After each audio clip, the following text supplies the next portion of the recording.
Oh, for the last one? Sophia. Thanks. It's the one in the box? It's one in the basket over there. Yeah, in the basket. And I'll come up and help you guys get it all set up. Yeah. I'm wondering if, would it be too much trouble if we take and use the handheld on this end? Because I can talk to her, because I think one of the characters sings and they might stand up. Okay. So the handheld might be better for that. I mean, if whoever wants to use it just wants to hold it. Well, I mean, they'll hold it when they stand up and sing, but then they're going to sit back down and probably put it back and stand. Okay. So I'm going to go check with the handheld. Yes. Okay. All right. I'm going to get everything rolling. Hopefully everybody's coming in from the other room. Fariba, are you hurting?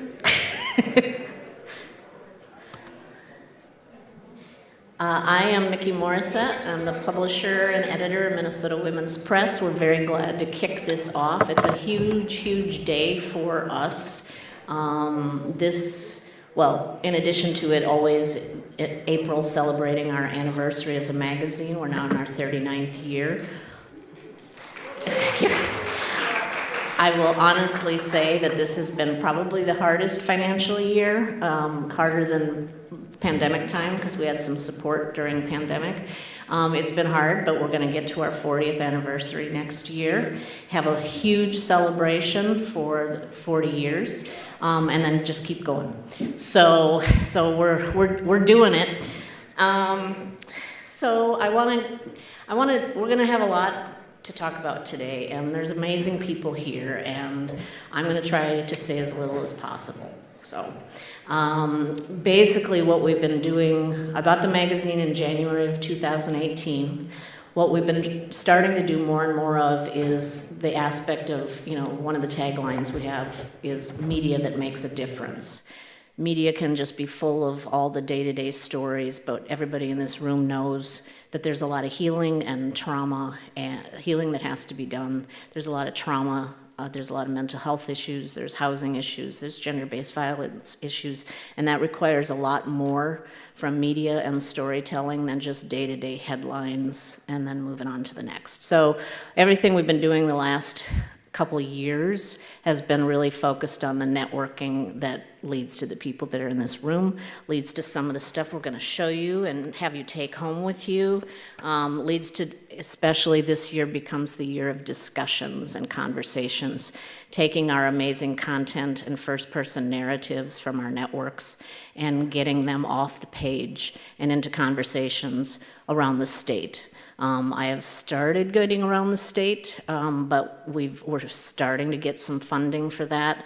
And the idea is to bring people together because all of the issues that we're talking about here today, they're all interconnected and they're statewide and we need a lot. So, and our role is to help facilitate those conversations so that the people that are working on similar things are connecting and that we're doing this in a very intersectional and intersectional way with a lot of solidarity because we all have the issues we focus on, but again, everything's related. So that's kind of my little quick thing. I earlier this week was actually in Brainerd, met some mental health counselors and social workers at the Crow County Jail. There's an amazing group of women there that are there, they say, to heal. They say, especially because it's a lot of chemical dependency issues, it's a lot of mental health issues that end up in jail. And what they're really trying to do, they said, is it's hard work. They don't get paid very much. But they say when somebody comes in and is really off, they see that within 1 or 2 days, they've kind of decompressed a bit. They apologize for their behavior. They really want to try to get better. And they really need help, and they say we feel like we're making things, we're helping people in our role here at the jail. But there's not enough support for that, as everybody in this room knows. And the conversation I had in Brainerd also included a visit and tour with a domestic violence shelter there, and the work that they're doing there. And It's incredible. I've always talked about the fact that the job I have is amazing. I get to find and talk to all of the people doing amazing things and bring them together. So I'm very excited about today because some of my favorite people from the last few years of stories are here. We're also awarding some of them as Badass Minnesotans. That has been a fun new thing we've started, and next year's going to be a major badass celebration. One of the guys here, Bill Betzler, has been trying to get us to do badass t-shirts so he can give one to his granddaughter. So we're going to do as much as we can, and Ellie Krug has suggested we get a badass bus, travel around the state. So we got all kinds of ideas. Anyway, the other thing I want to mention before we bring Janata Petrus up here for a conversation, her conversation, I get off stage, is that today is also the funeral of Mary Johnson Roy, and I know a lot of people that were going to be here are at her funeral. She kind of exemplifies, she was in our magazine in 2019, she kind of exemplifies everything about what today's conversation is that's leading to the next year. She's somebody who forgave the killer of her only child. They became part of a package about healing. They traveled around and talked about things. She died recently, her funeral's today, and I just thought I would take a piece from the story we did with her in 2019. It said, more than a decade after her son was killed, Mary Johnson Roy stood in Stillwater Prison hugging O'Shea Israel, the man who murdered him. After Israel left the room, Johnson Roy felt a sensation in her feet. It moved up through her body, then left. I have never, ever in my life felt anything like it before, she says, but I instantly knew that it was over, that I had been delivered, set free from all the animosity, all the anger, all the hatred, all that stuff I had inside me. It was gone. Since his release in 2010, they've spoken about forgiveness at prisons, churches, and conferences all over the country as part of From Death to Life, an organization Johnson Roy founded. From Death to Life also hosts the 2 Mothers Healing Groups in Minneapolis for women whose children have been murdered or whose children have taken life. She said, within myself I heard, I want mothers of murdered children and mothers of children that have taken life to come together and heal together. So that's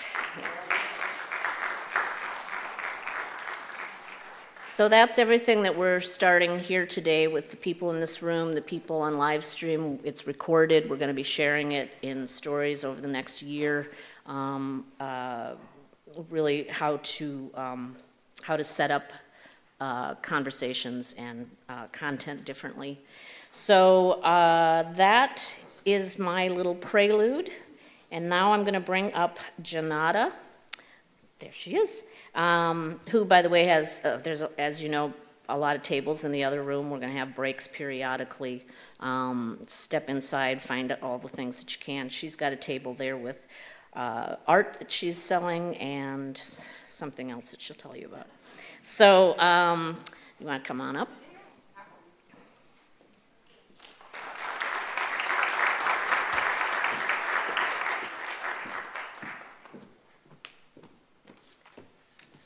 Hey everyone. Thank you, Mickey, and everyone who's involved with the Women's Press and all of the badass women who are here in the building.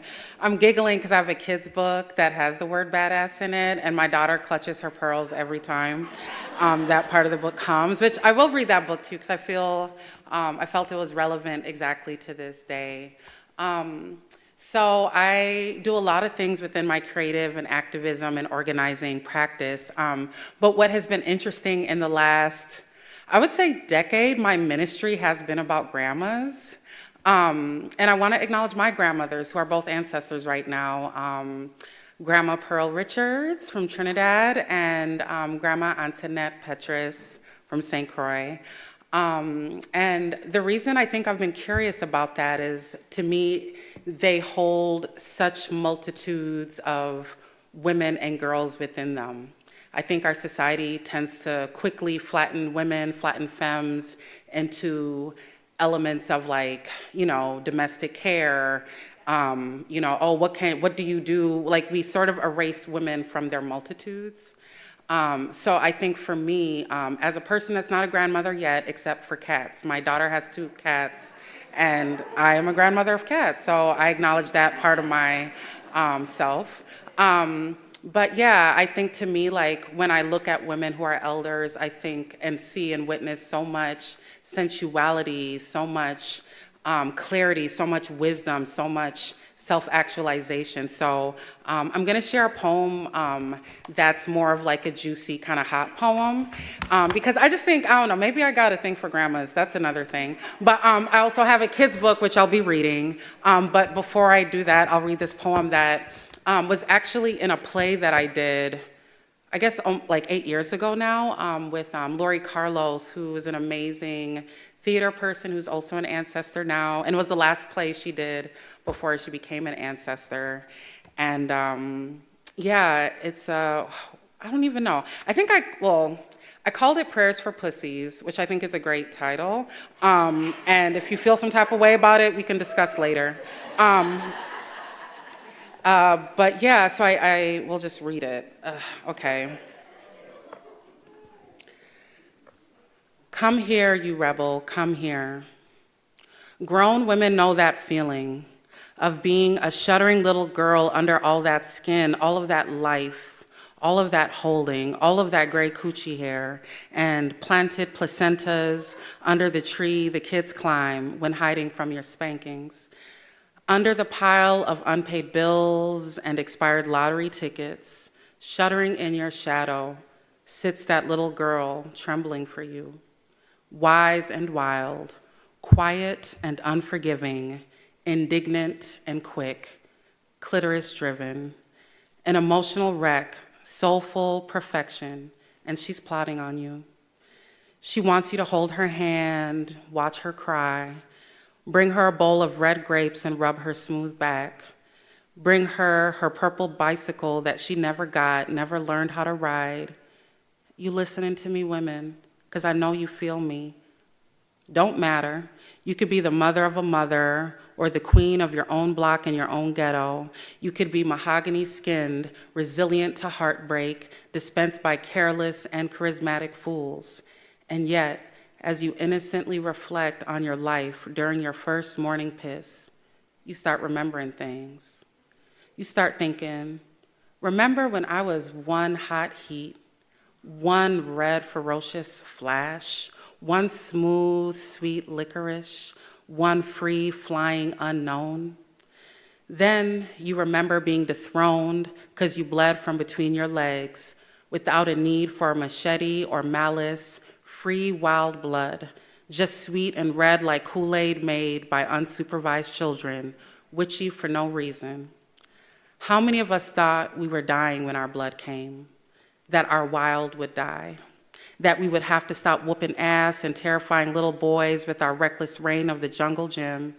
Their only hope was to wait for patriarchy to settle around our embedded wombs, superior limbs, savage hearts. The goddess Olympics slowly faded from playgrounds. No more double dutching on little boys' hearts and grown man lust for shits, giggles, and candy money. We were wildin', cackling into the sky, dust with a back pocket full of banana Laffy Taffy, and moments of detachment from gravity, impervious to the violent ropes swinging around our crowns. We were told to tether to the earth when the blood came and wear training bras on swinging titties that we ain't even asked for. That's when some of the girls began burning themselves with hot combs and unprotected sex, or wearing baggy clothes for psychic and sexual protection. Where did the wildness go? We would silently ask our mothers who seemed complicit in our defeat. Rebel woman, it is time to heal the one that you came into this realm with, your damn self, the wild girl. Let us pray. Sweetness is here, kissing at all things in me broken, confused. I situate in the limitless love, spirit surrounding me, all over me, dripping, sensuously in my body, visceral, open-hearted, light-hearted, light-filled love and wildness. May wildness always kiss my feet, kiss my neck, kiss my back, kiss my waist, my elbow, my ass, my shoulders, my nose, my eyelids.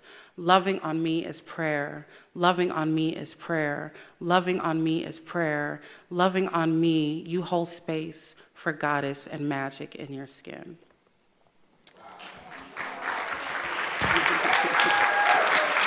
Thank y'all. Whew. Why do people call you when you're doing some shit, you know? I was like, okay, literally a call right now. Okay, so I wrote this poem that became a kid's book last year called Can We Please Give the Police Department to the Grandmothers? And it was really interesting because I wrote it in 2015 at a moment of despair because it was after Michael Brown's murderer, the cop, I forget his name, had been acquitted. And a lot of what these police officers who kill unarmed people, unarmed Black people, unarmed Indigenous people, unarmed children, they're always talking about how terrified they are. And I thought of who's never afraid of a child, you know?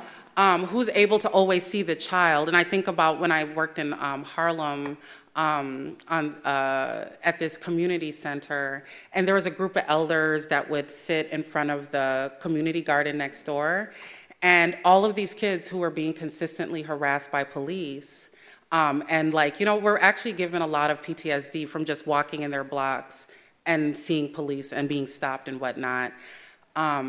How these elders would just command so much love and so much authority through love, actually. The authority wasn't through, guns and, uniforms, but through sheer curiosity if they were being fed, how their mamas were doing, how school going, are you coming back later to get a plate at the cookout? All of these things that when I think about how these folks who are here to protect and serve community, wouldn't it be better if we gave the people who are already protecting and serving community resources to do so? Yeah. And also having us look to them as models, because I think because so much of our society isn't being cared for, because all of the billionaires and millionaires are looting from all of the working people, and then we're given police money to then manage poverty's outcomes, right? What if we look to these elders for their wisdom? What if we resource these elders to just chill out and pay for their houses that so many people have to end up living in when they lose their apartments or when they're going through a mental health crisis? What if we paid for their vacations? What if we gave them a salary to just connect with people for a couple hours a week? Just change the whole system. Make me president, I'm gonna run. Just kidding, I'm not gonna run. That's a bold-faced lie. So y'all could see, okay, cool, y'all can see that up there. So can we please give the police department to the grandmothers? Written by me and illustrated by Kristen Uroda, a brilliant Detroit person. And I'm just gonna get into it. Can we please give the police departments to the grandmothers? Give them the salaries and the pensions and the city vehicles, but make them a fleet of vintage Corvettes, Jaguars and Cadillacs with white leather interiors, convertibles. Dig in the scene with the gangsta lean. Let the grandma's cars be badass. You would hear the old school jams like Patti LaBelle, Stevie Wonder, Anita Baker, and Al Green. You would hear Sweet Honey in the Rock harmonizing on We Who Believe in Freedom Cannot Rest, bumping out the speakers, and they got the booming systems. If you are up to mischief, they will pick you up swiftly in their sweet rides and look at you until you catch shame. She will ask you if you are hungry, and you say yes, and of course you are. And on the dashboard, you will see brown faces like yours, shea buttered and loved up, and there will be no precincts. Just love temples with spaces to meditate and eat delicious food, mangoes, blueberries, nectarines, cornbread, peas and rice, fried plantain, fufu yams, greens, okra, pecan pie, salad and lemonade, things that will make your mouth water and your soul arrive. All the hungry bellies will know warmth. All the children will expect love. The grandmas will help you with homework, practice yoga with you, teach you how to make jambalaya and coconut cake from scratch. When you're sleepy, a grandma will hum and rub your back while you drift off. A song that she used to have the record of when she was your age. She remembers how it felt to be you and be young and not know the world that good. Grandma is a sacred child herself, one who's just circled the sun enough times to enter into the ripeness of her cronehood, and she wants your life to be sweeter.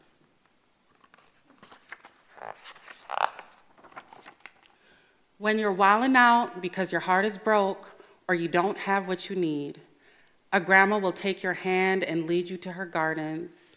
You can lie down amongst the flowers. Her grasses, roses, dahlias, irises, lilies, collards, kale, eggplants, blackberries. She wants you to know that you are safe and protected, limitless, sacred, sensual, divine, and free. The grandmas are the original warriors, wild since birth, comfortable in loving fiercely. They have fought so that you don't have to, not in the same ways at least.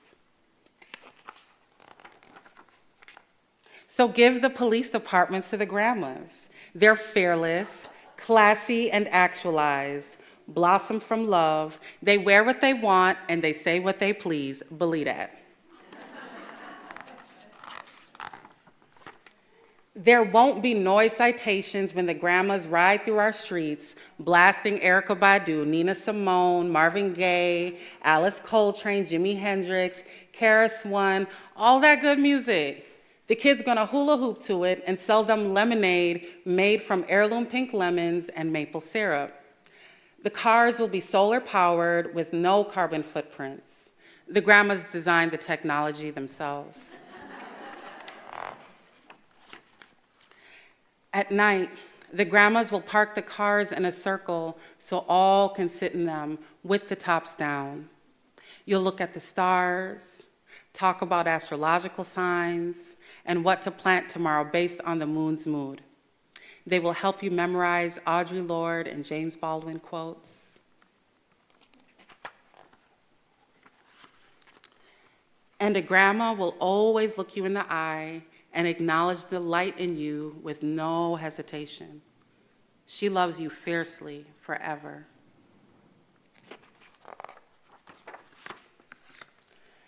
The grandmothers see the pain in our bravado, the confusion in our anger, the depth behind our coldness. Grandma knows what oppression has done to our souls and is gonna change it one love temple at a time. The grandmothers have no fear. That's it, baby. Thank y'all.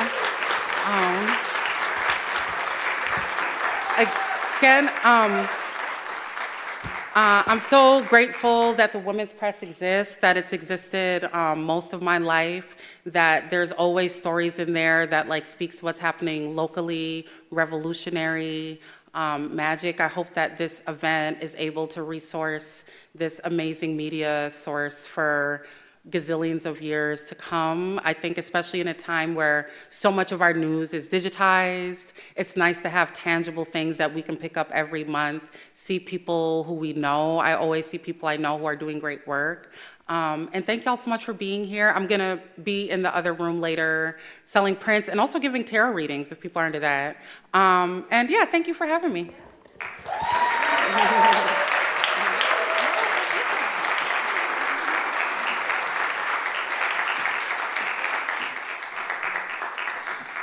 So I realize we have one other, I'm gonna change up a little bit of the plan. Is Veronica here?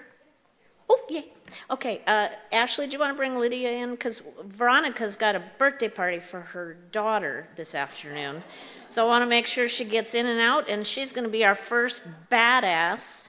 And Lydia's going to, so what we did, for those that don't know, so we have a badass membership that we started in September. And then what we did is we had the badass members vote for, we had about 20 different stories that we've done over the last year. And we had them vote on a handful of them to be the badass, first annual Badass Minnesotans. They were voted in by the members. And one of those, and Lydia, I'm having us do Veronica first because she's got a birthday party. So so if you want to come up just to do hers. And Veronica Mendez Moore is our first ever Badass Minnesotan Award winner. And let's see. Excerpt. Yeah, hold on a second. We're going to read about you. Then we're gonna give you a gift basket that has donated items that are worth at least $500. So, and Ashley will eventually tell everybody what they've won, but go ahead. Yeah, so here's a little excerpt from the story that we had in our September 2023 issue, where Veronica was actually the cover star. But yeah, a little bit about C-Tool. So in 16 years, C-Tool has recovered $7 million in stolen wages in the construction, retail, janitorial, hotel, and restaurant industries. But wage theft persists. Much of it comes in tip theft. It's so prevalent, it's become normalized for workers. The Economic Policy Institute estimated that wage theft in the US amounts to up to $50 billion annually, more than all robberies, car thefts, and burglaries combined. Yet so many more resources go to policing, petty theft, and burglary. That is a stark difference in priorities. Several years ago, we started to connect with 4 other power-building organizations that mostly organized low-wage people of color in the Twin Cities and statewide. We built a new organization called Tending the Soil, representing more than 10,000 Minnesotans, led by working class and BIPOC community leaders. We have a basket up here if you want to come up and say a few things, and then I'll find which basket is yours, because I don't actually know which is yours. And we also have, well, you can't see it yet, but we'll have one of them open, but Sarah, our designer, created a badass logo, so they get a badass certificate. So there's that. And then if you have a few things you want to say, we'll find your fun basket. Thank you. You can see me over this. Yes, it is my daughter's birthday party, and she is the wild child that Janata talked to us about, and so she wants me home soon.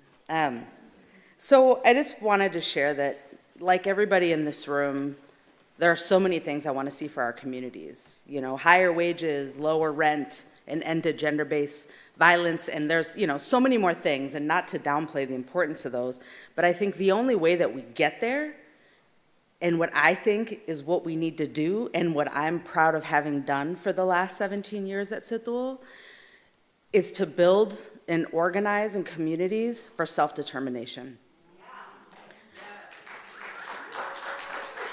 Because it is the people who are directly impacted by all issues of injustice, that those are the folks that know what they need, right? And we're told that we need to look to the experts, the academics, and the elected officials, and the corporations.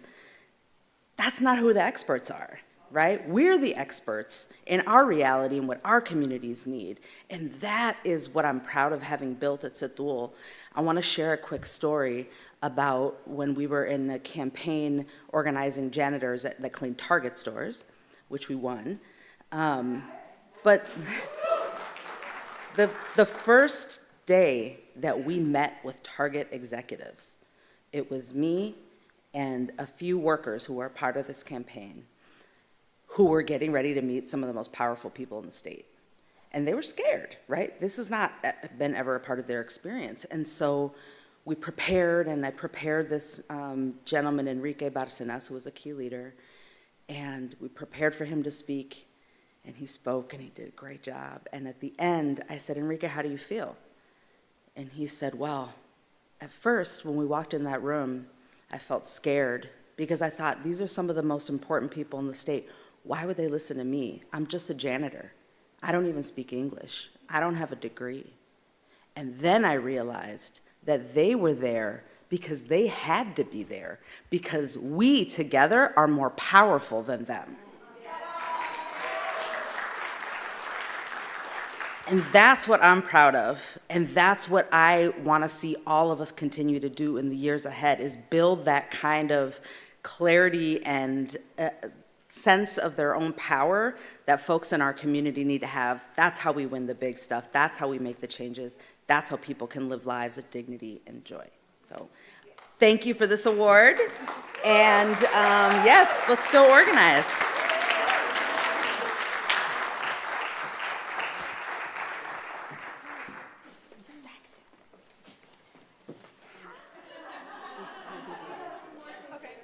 Thank you. Yes, yes, I got it. We'll have to figure out we'll figure out the logistics of that eventually, so.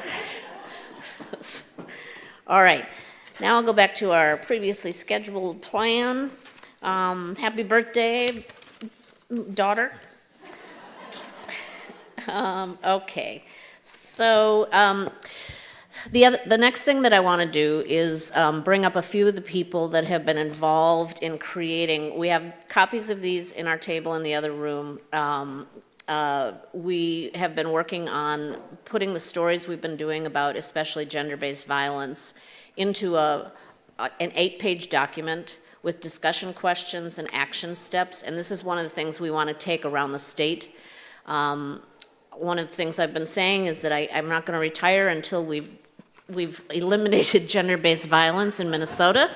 So that's the plan. But I want to bring up some of the people that have been involved in the gender-based violence work their organizations have been doing it forever, but we've been working together over the past year, since last year's event, to figure out how to make a bigger dent. So Patricia from Global Rights for Women, Nikki from, and Nikki, is Maggie here? No? Okay. Nikki from Violence Free Minnesota, Pahua from Mincasa, Rosario from Esperanza United, and then we've had a couple other people that have been working with us, including Erica at John Choi's office at Ramsey County.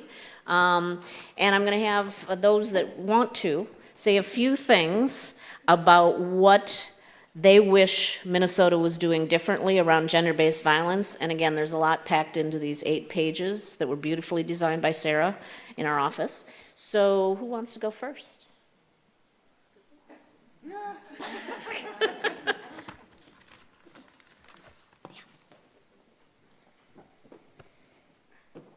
Thank you. It's really an honor to be here today. I'm Patricia Cumby. I'm the communications manager for Global Rights for Women, and mostly as I stand here at this podium, I just want to express gratitude to you all for being here, for your passion and commitment to ending gender-based violence, and also to the Minnesota Women's Press, which has just been an incredible partner for Global Rights for Women, as well as so many other advocacy organizations in this state. And I can't think of another news organization that's really putting their heart and soul into having groundbreaking and state-changing, world-changing conversations. So thank you all so much for being a part of this and expanding the movement to end gender-based violence.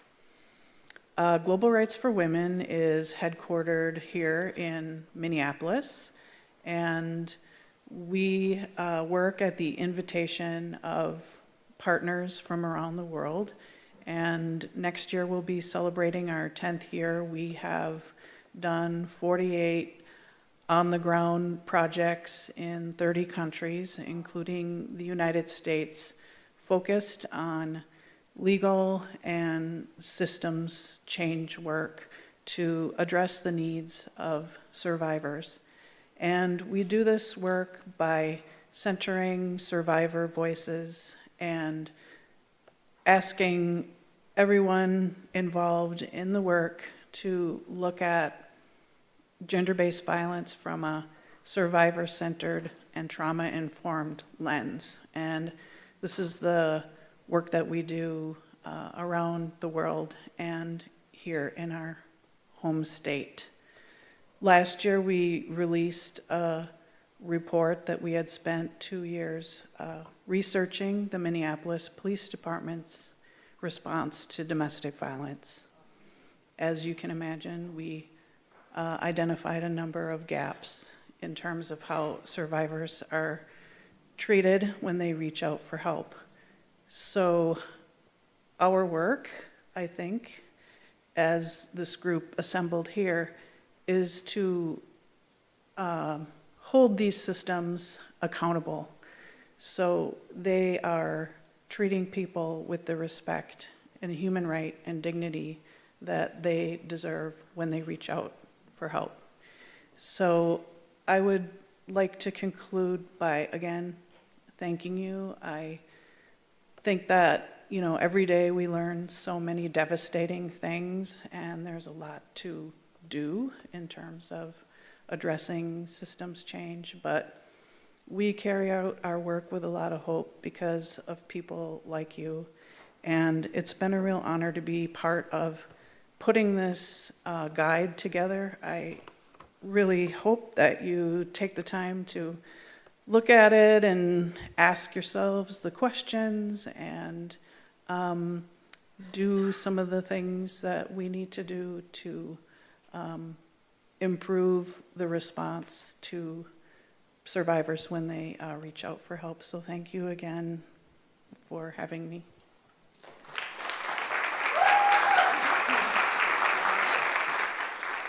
And then I'm going to have Pahua, the interim director of MINCASA, who we actually also interviewed a few years ago when she was with SOS, so she's been involved in this work in a few ways. Anyway, she's got a few things to say as well about what she wants to see. By the way, the other thing I want to not forget is that, so this discussion guide is available for everybody to take, and our hope is to have coordinators in different cities around the state that will help us have conversations in their communities. So any conversations that you can help us facilitate in different parts outside of the Twin Cities, which Twin Cities is a little easier. I welcome to hear from anybody. You can write me at editor@womenspress.com and we'll get that organized. Thank you, everyone. Thank you for having me here. So MINCASA is a statewide coalition that supports over 50 member programs who are doing the direct service of sexual violence advocacy all across the state. And so I'm happy to be here to kind of share a little bit more about gender-based violence and the different things that are going on here. But like Mickey has said, you know, this guide it's a start of what we want to do to kind of change the culture around gender-based violence. So I have a little statement here, I'm going to read it because otherwise I'm going to forget. Sexual violence, domestic violence, gender-based violence, these are all public health issues, and we need to see them as society-wide issues and not just individually based issues. When we keep viewing them as individual issues or only issues that happen in that community or to other people, and we're othering the issue, we will never end this violence. And the truth is that this is preventable. So I want us to start talking about this differently and start changing the culture.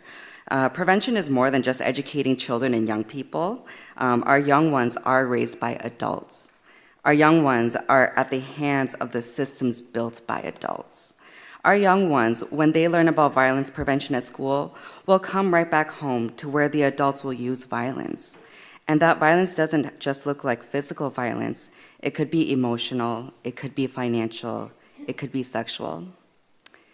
People abuse because they can. And that's not because it's the victim's fault. It's not because the victim should have known better. It's not because they didn't try hard enough to stop it. It's not because she was asking for it. If our initial thoughts are to question why the victim didn't do X, Y, Z, we are engaging in deep-rooted victim-blaming behavior, even if well-intentioned. We need to look at what caused this person to do the harm. This violence is deeply rooted in oppression, power, control, sexism, racism, white supremacy, ableism, ageism, and a lot of unhealed trauma. And everyone, victims, families, friends, communities, and people who have done harm, all deserve healing. When we approach this issue using a public health perspective, we recognize the social determinants of health, which includes all the things in our environment, our social and political infrastructure, our education systems, healthcare systems, financial systems, criminal justice systems. All of these things play a greater role in our health than our individual behaviors do. That is why we need to invest in community resources. In no other public safety responses do we expect volunteers to be answering 911 calls. Why do we expect volunteers to be answering crisis calls? Why do we expect volunteer advocates to show up in the hospital in the middle of the night for a sexual assault exam to support the victim survivor? Why do we say this work is important for public safety and then expect our nonprofits to go fundraise for themselves, apply for multiple grants, and be told these grants are going away, which is happening right now? We are seeing programs that are being closed or having to cut and reduce their services. We need a culture change to acknowledge that this is preventable, that this work matters, and it's preventable, and here's how we're going to invest, and here's how we're going to commit to it long term.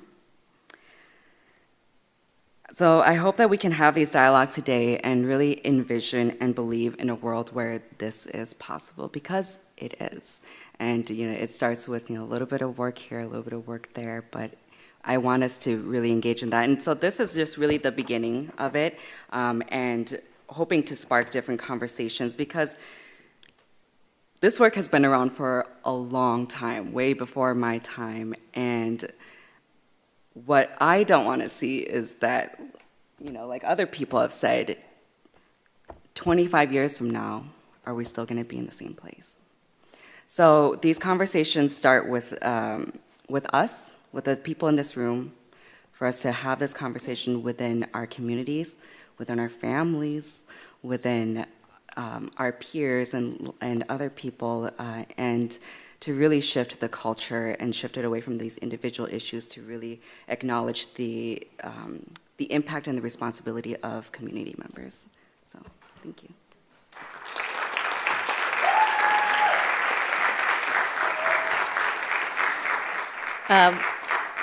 Another thing I'm going to add is that on May 16th, there's a collection of women musicians that are doing a concert at Hook and Ladder related to gender-based violence and specifically a shelter.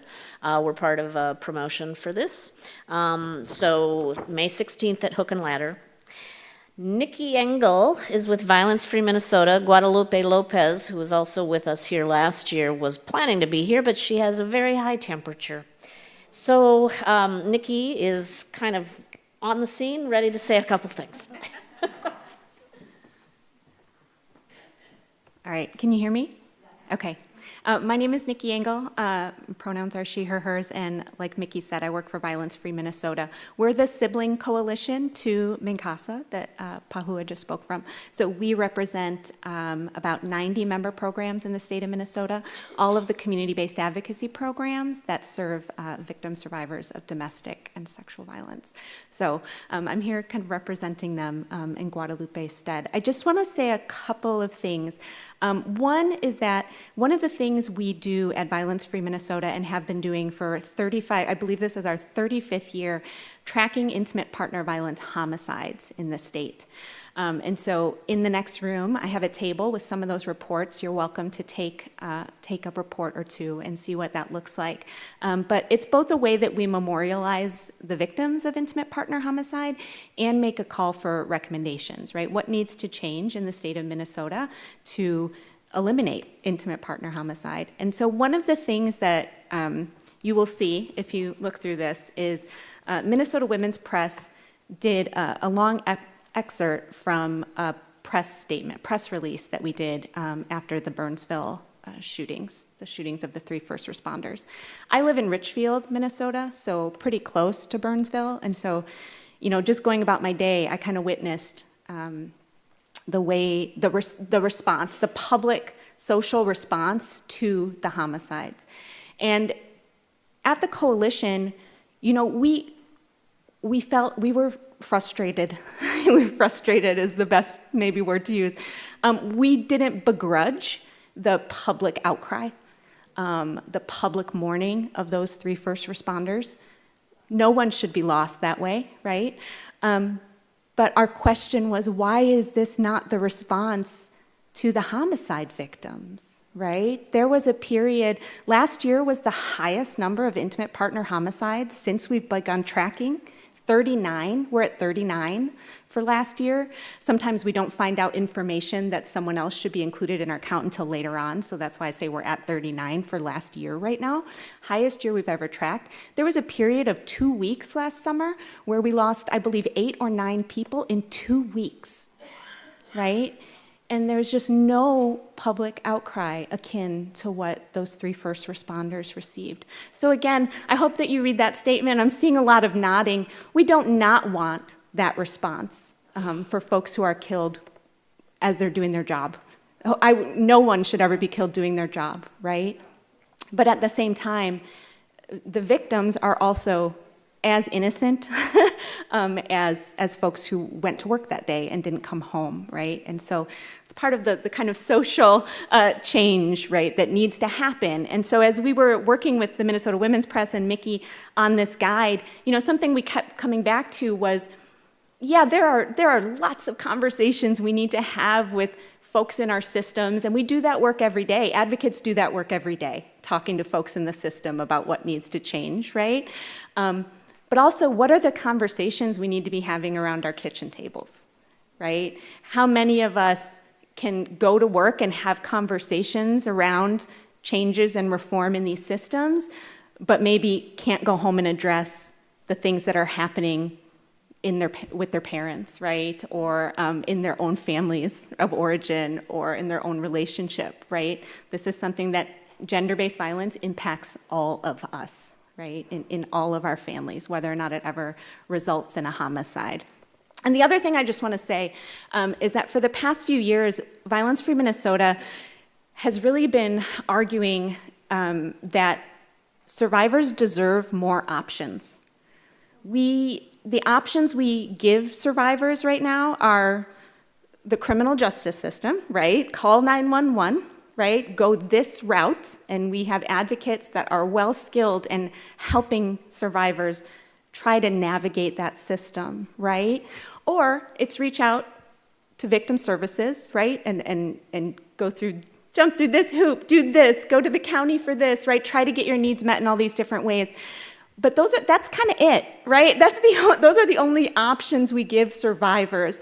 And we know so many survivors who went through a criminal process and at the other end of it find themselves no safer, still don't feel like they got justice, and don't feel healed, right, on that end of it. And folks who choose not to, then there's nothing, right? There's really nothing available for them. So we've been talking about that survivors deserve more options than what we currently have invested in as a society. And so that's why we support restorative justice, transformative justice, other alternative approaches to addressing these kinds of violences in our communities that I know we'll hear more about this afternoon. And so very excited to be a part of those conversations as well.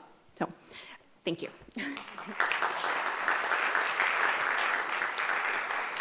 Super, thank you. And one of the other things I'm going to mention is that I think it was Guadalupe last year on stage here said that, there's the peer-to-peer advising that can happen is incredibly valuable when survivors can talk to other survivors, but they can get more money at working at Kmart. And so they don't really stay in the role that long. And that's one of the things that also we would love to see the advocates be able to change. Rosario is somebody we've also connected with a few times over the years, Esperanza United. Last year they were on the cover. We had a guy with a guy on the cover with two of the other people at Esperanza United. So Rosario, you want to say a few things about what you guys are doing? Good afternoon. Rosario de la Torre, pronouns her, she, hers, ella. And yes, I am part of Esperanza United, but I also have the privilege to work with each one of you in different capacities. So I'm very happy and honored to be here. I was not prepared to say anything, although I can say a lot of things. But I was listening to Patricia and to Nikki and everybody else, and there's a lot of things that we can do. Esperanza United has been doing this work for over 40 years. We have been working a lot in intervention, and that's the few options that survivors have, right? Call the police, go to a shelter. Lucky enough, for the last 16 years, we've been receiving assistance for transitional housing, but that's not it. Our community survivors, women and children need much more than that. Any survivors, I'm not saying women. Back in the day when I started, 20-some years ago, it was women and children. So saying that, and I'm going to use this platform to just tell you that, things have changed and need to be changed even more. I've been doing a lot of the intervention work. Like I said, I started at Esperanza 23 years ago. But in the last 10 years, we have been doing a lot of the prevention work. And we're going to continue doing intervention work. That is very important. The shelter needs to be open. Housing options have to be available. All the things that we incorporate, whether like it or not, we have to continue doing. But in the last year, and I'm going to say that because former Senator Patricia Torres is here, that this year my newest experience was working with the legislators, because we introduced a bill to create a task force to work with, to really involve the community. Esperanza United is about community engagement. It's about mobilizing Latino and Latino communities to end domestic violence. We've been doing that in a lot of capacities, but I think we are at the point that we need to be more intentional in how we involve the community and how we connect with communities.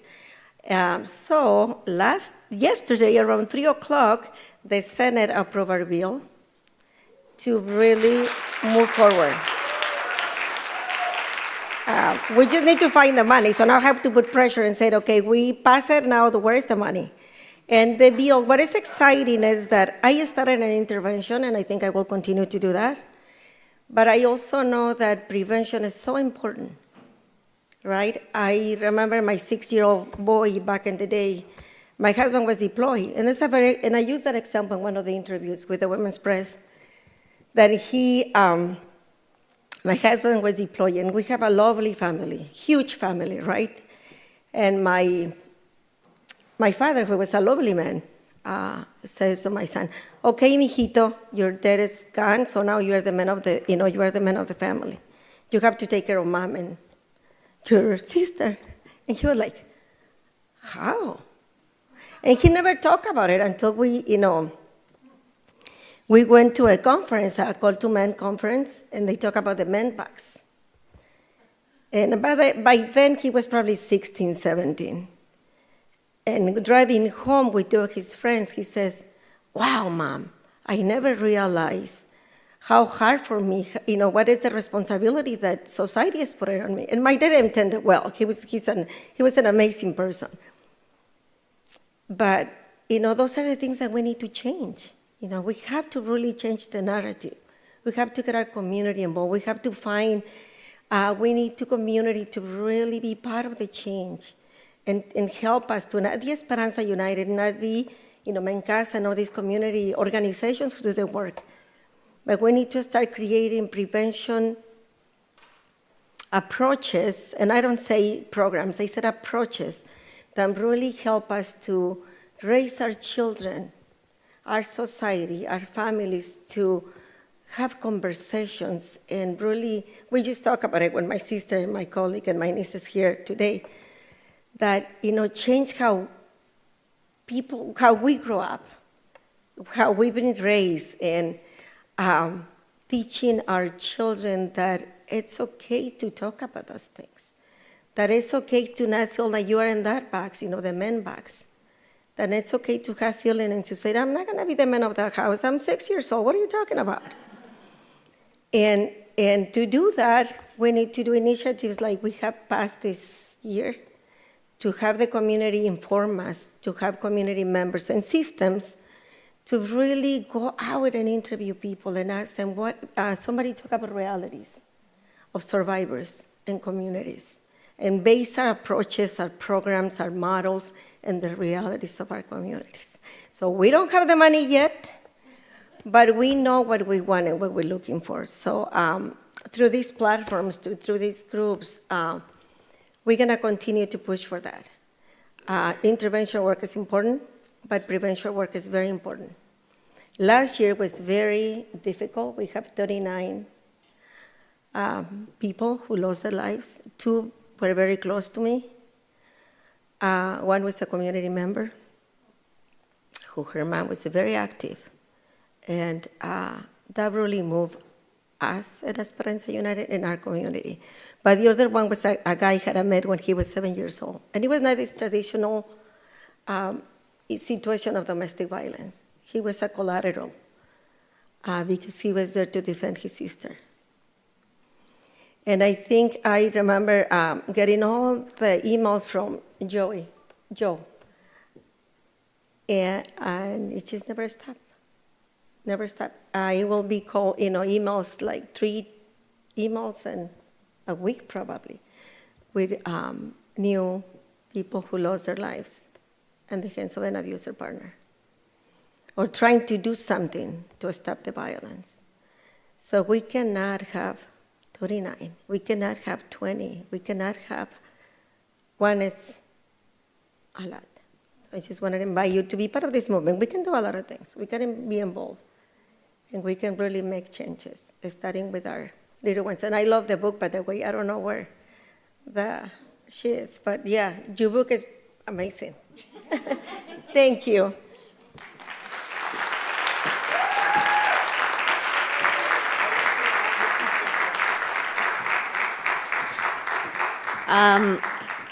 And by the way, Esperanza United, the guy that was on the cover with other a couple other people was Felix Martinez Paz, who's part of healthy masculinity conversations that he does in the community with youth. And there's something in the booklet too about, and Hunter and Pogi at Mincasa are in that same work around sexual assault.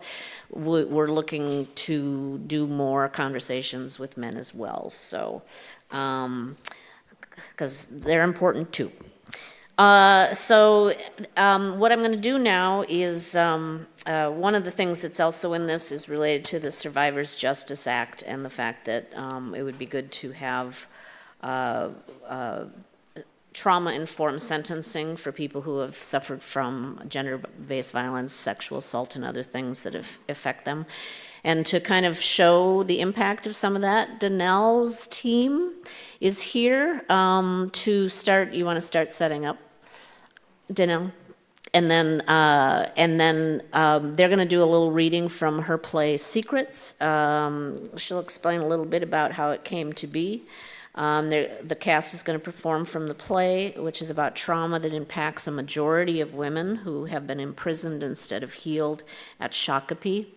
We're taping it today so that they can share it for future appearances that they would like to do. And again, anybody in this room that wants to help facilitate some of that, they're actively looking for sponsors and donations to help them do a lot more with it. It's a true story of spiraling events that took place over a lifetime, culminating in an assault, in incarceration, and finally redemption. It was part of a Kennedy Center Regional Award in 2023. Danelle, who has written the play, has been a regional finalist and national semifinalist. So while they come up, we're also going to have Lydia, wherever she is, do 2 more of our Badass Awards to change it up. Lydia. So we have two more awards that we're going to award currently, and Lydia was in charge of both of these stories. She's been our reproductive rights editor. One of the women cannot be here today. She lives up near Fargo, but I think the other one's here too. Do you want to do her first? Yeah, so one of our Badass Award winners is Tammy Kromenaker, who is the executive director of the Red River Women's Clinic. They used to have a location in North Dakota, but when the Dobbs decision happened, they moved across the river to start providing services for patients in Moorhead, Minnesota. So in our June 2023 issue, we had a story titled 1 Year After Dobbs, Minnesota Abortion Providers Speak, where we interviewed Tammy and others. So I'm just going to read a little excerpt of what she had to say. We started looking for space in Minnesota in the fall of 2021. There was a special session happening in the North Dakota legislature, and we had heard legislators talking about copying Texas's 6-week abortion ban. We also knew that the Supreme Court had taken up the Dobbs case and that the North Dakota legislature would no doubt attack abortion rights if Roe fell, so the writing was on the wall. We closed on the new building in Minnesota at 3 p.m. on June 23rd, and they overturned Roe v. Wade on June 24th. Our security company was the first call I made after we signed the paperwork. We tried to keep the location a secret. There was a lot of covert sneaking in the side door with a hat, sunglasses, and mask on to slowly move things over from the Fargo building. As soon as the Supreme Court announced their decision, the North Dakota Attorney General certified the trigger ban, setting off a 30-day countdown. In June of 2022, a community member reached out to me and asked if they could start a GoFundMe for us. By August 6th, it had reached $1 million. That was beyond our wildest dreams, and it allowed us to pay back our down payment loan and to dream, for the first time in our history, about buying new tables and other supplies. We moved August 6th and started seeing our first patients in Moorhead on August 10th, 2022. And they're still there, so, yeah.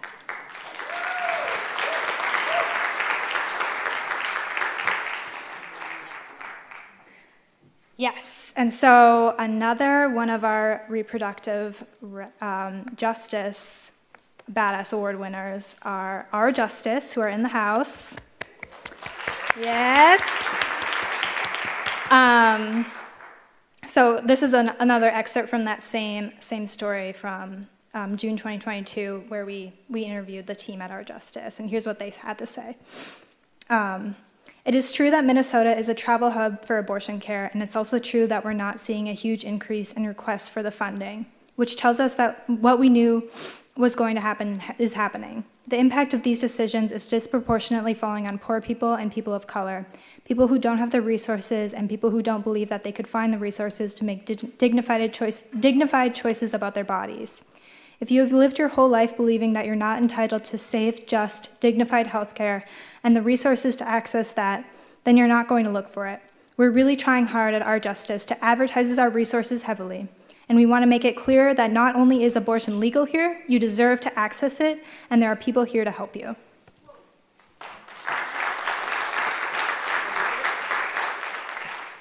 They're there. Come on up and see what you've won. And then let's see. Here we go. I'll let you give that. So, and then is Danelle ready? Are they outside?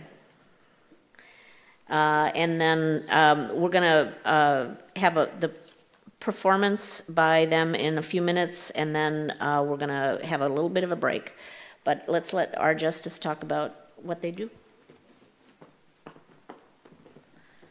All right. Well, first, just thank you so much for the recognition of our work. We are very proud of being able to support the rising need for reproductive care in the state of Minnesota. And last year, we distributed $243,097 in abortion assistance funds. That's a 66% increase from 2022. And we also secured a 20% increase in Medicaid reimbursement rates, which we know isn't enough. Thus, we wouldn't be living up to our badass title if we didn't leave you with our vision and a call to action. Our vision is the end of reproductive oppression and nothing less. And for that vision to become real, all people in communities need to be able to exercise their right to have children, not have children, and to parent the children they have in healthy and safe environments.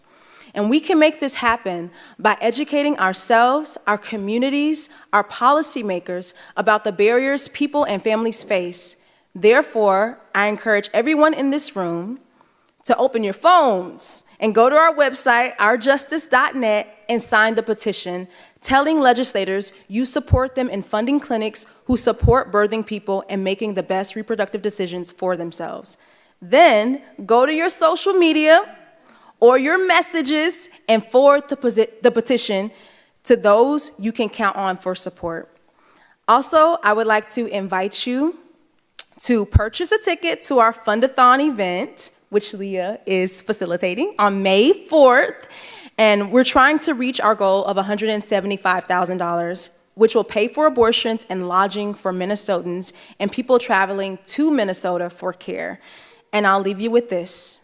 There is no justice without abortion access. Ashe.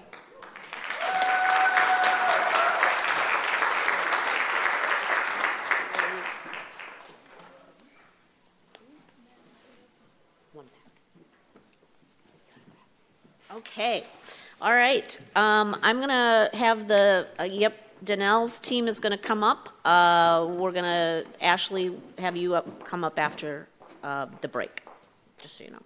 Okay, you guys wanna come up, and then after they're gonna do like a 20-minute reading of Danelle's play, and then we'll have a little break. Thank you.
Secrets, a play in one act by Daniel Trueblood Lynch. Overheard voices. I like your hair. What would you have done? She's gone mad. Tick. Tick, tick. How much time did he get? At least someone did something. Would anyone like to talk to me? I don't know if I believe her. Is there anything you want to tell me? Lord, please help us. Everyone thinks they know what's best. I wish people would just leave me alone. This is the only family I got besides the streets. The patient experiences hallucinations. People don't have respect these days. People do too much. I know one thing, I'm tired of people taking my kindness for weakness. Lord, give me strength. I avoided this side of town for a long time. I came back for the kids. I didn't have anything to do with it, but I wish I did. Why did this even have to happen? Loyalty is everything. I really don't care what you think. I'll tell. She did what she had to do. I don't know what to feel. You can tell me how you feel. Why didn't you tell? Did you tell? No, I asked you first. What's done in the family stays in the family. Grandma told you. We don't need them people downtown in our business. So just like the other secrets, I kept it to myself. But now I'm having nightmares. Did you ever get help? I went to a chiropractor about my back and my neck when I had that accident, and I was telling her about those nightmares. Sometimes when you suffer a head injury, things shake up like a snow globe. Suppressed memories might also be why you're experiencing depression and hallucinations. I'd like you to see a colleague of mine. She just wrote me a referral to see another doctor. And after a few visits with her, we were able to find the source of my nightmares. That little girl is long gone, but the woman still carries her pain. You better not tell nobody. You hear me? I was just a kid. You took my innocence. Is that what you said when you saw him after all those years? I saw him at the store, and I really didn't want to say anything, but... I ain't done nothing. You better get your ass out my face. And then he just walked away. And everybody out there in that parking lot was looking at me like I was the one who did something wrong. Why confront him after all those years? I mean, did it even happen? Did you tell anyone? Hey, you act like I did something wrong to you. We were young, experimenting. I did to you what was done to me. My uncles, cousins, friends of the family. It didn't matter. It was normal. We didn't hurt nobody. I had to say something. I refused to hold on to this pain another moment. What did he do to you? Tell me your secret. The phone call. Ring. Hello? Good morning. This is Miss Brown, the principal of Lucy Craft Laney. How you doing this morning? I work overnights and I'm just getting home from work. Oh, well, I tried to contact you, but the phone number that is on file was disconnected. I got a hold of your mother, and I spoke to her about Nene and Shonda coming to school late and falling asleep in class. We're concerned. This is not like them at all. So how long has this been going on? And why am I just now hearing about this? Well, for at least a few months. Like I said, I didn't have a current contact information for you. I've been letting your daughter get a few hours of sleep in the nurse's office. I can't continue to do this. Is there something happening at home? Well, what are you trying to say? Your daughter is tired and late to school. Her grades are not where they used to be a month ago. Nene is withdrawn. She's not herself these days. My family is going through some transitions. I just got a divorce and moved. My daughter Nene and her cousin, they're living with my mother and they're with me on the weekends. But Nene should not be coming to school sleeping. Well, Nene and Shonda, they are very respectful. Their teachers say nothing but good things about them. We just want to make sure everything is all right. I'm here for you and your family, no matter what is going on. You can count on me. Can I talk to one of them, please? Sure, yes. Let me see who's still in the office. Nene, your mother wants to speak to you. Hey, Shonda, can you come talk to your aunt? She wants to speak to one of you. Where is Nene? I think she went to the nurse's office. Okay, your aunt wants to talk to you. Really? Y'all getting started early this morning, huh? What's wrong with y'all? Late for school? Falling asleep in class? Now, I know I told you no TV and phone after 8 p.m. We haven't been on the phone or watching TV. I've been going to sleep. Then what, Shonda? Do I need to start leaving work early like y'all some little kids? No. Look, I'm not about to play any games with you. It's too early for your school to be calling me. What's going on? I had to stay and wait for Nene. She always taking her time, playing with her hair. We've been missing the bus and getting to school late. I told her we were going to be in trouble for being late all the time. Well, why didn't your grandma drive you? If you miss that bus again, I'm not taking you. I walked to school and it didn't kill me. So we just started to walk. I know something's going on. You all are as thick as thieves and keeping each other's secrets. I can tell when you're lying. I'm not lying. Get to talking, Shonda. I don't know anything. Wait a minute. Who's around you? Nobody. Miss Brown is in the hallway. I can't see who's listening. Because nobody needs to know what we're talking about. You hear me?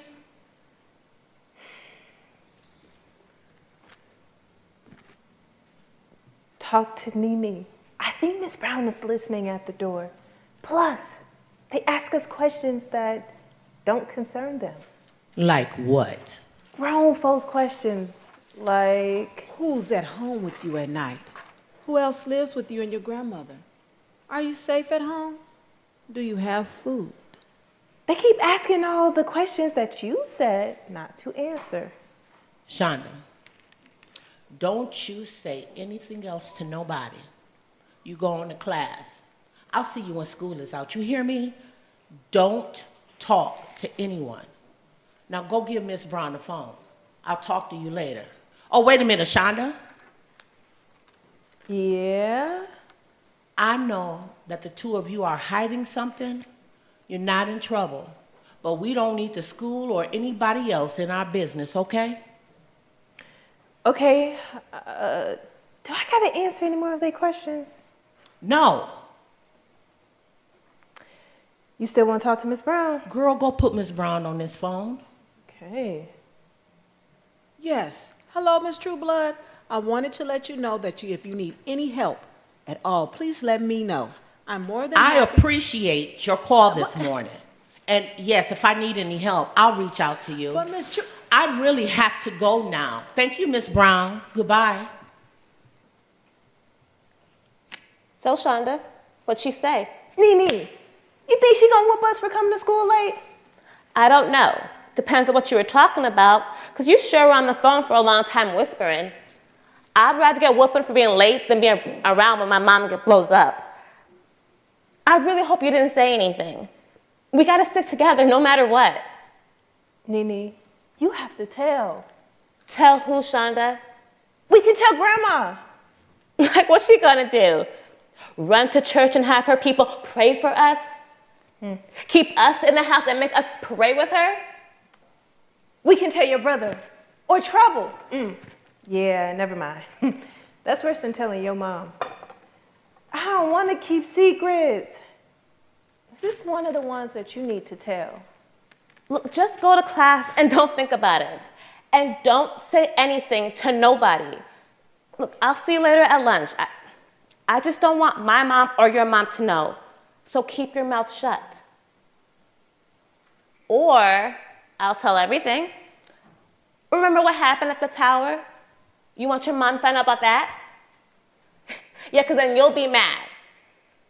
And besides, my mom isn't going to meet us after school. She'll be over on the weekend, raising her voice, threatening us, and trying to get us to tell each other. But Nene. And all we have to do is say nothing's wrong. Shonda, we got this. Bring. What's up? Hey, did the school call you this morning? Yeah, girl. I just got off the phone with that principal. She kind of nosy, ain't she? Miss Brown generally cares about all her students. She says that Nene's been coming, falling asleep in class, and the both of them's been late to school. Now, you know the two of them girls up to something. Shonda called me this morning from school. You need to talk to Nene. Why? What did Shonda say? She just said something going on with Nene. What are you talking about? I'm at work. I can't really get into it right now, but it has something to do with Nene and Jerry. Now, I told him that I'm the only one to discipline Nene. And if he's got a problem with her, he needs to let me know. You know that girl got a smart mouth. I just don't like the way he disciplines them girls. I was there with you when you had that conversation. So, what happened that I got to talk to Nene? I got to get back to work. Go over to Mama's house. I will meet you over there and tell you then. Mother's house. And no man knows the time of hour when the Lord will surely come.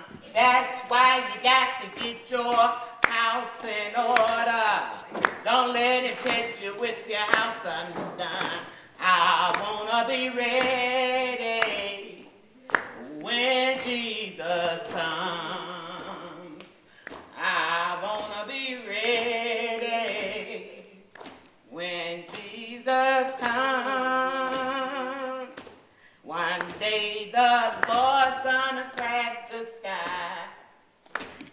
the dead in Christ shall rise. I wanna be ready when Jesus comes.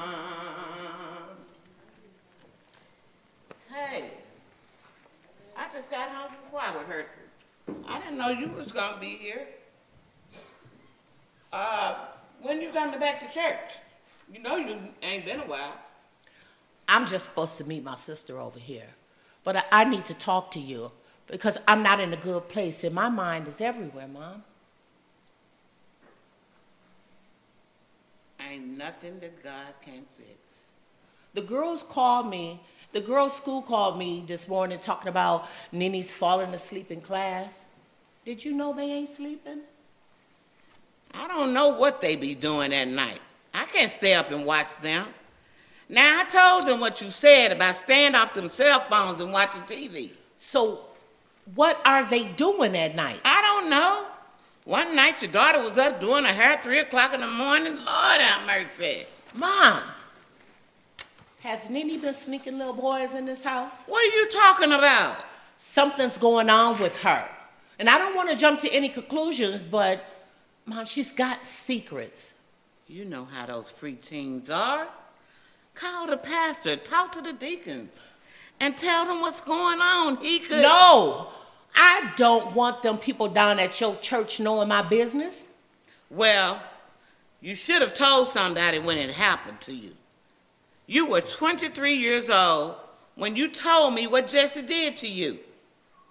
You need to pray for healing. I've done all the praying that I need to do. Is that what you did when your boys was molested? What did praying do for them? What did he do? Tell your secret.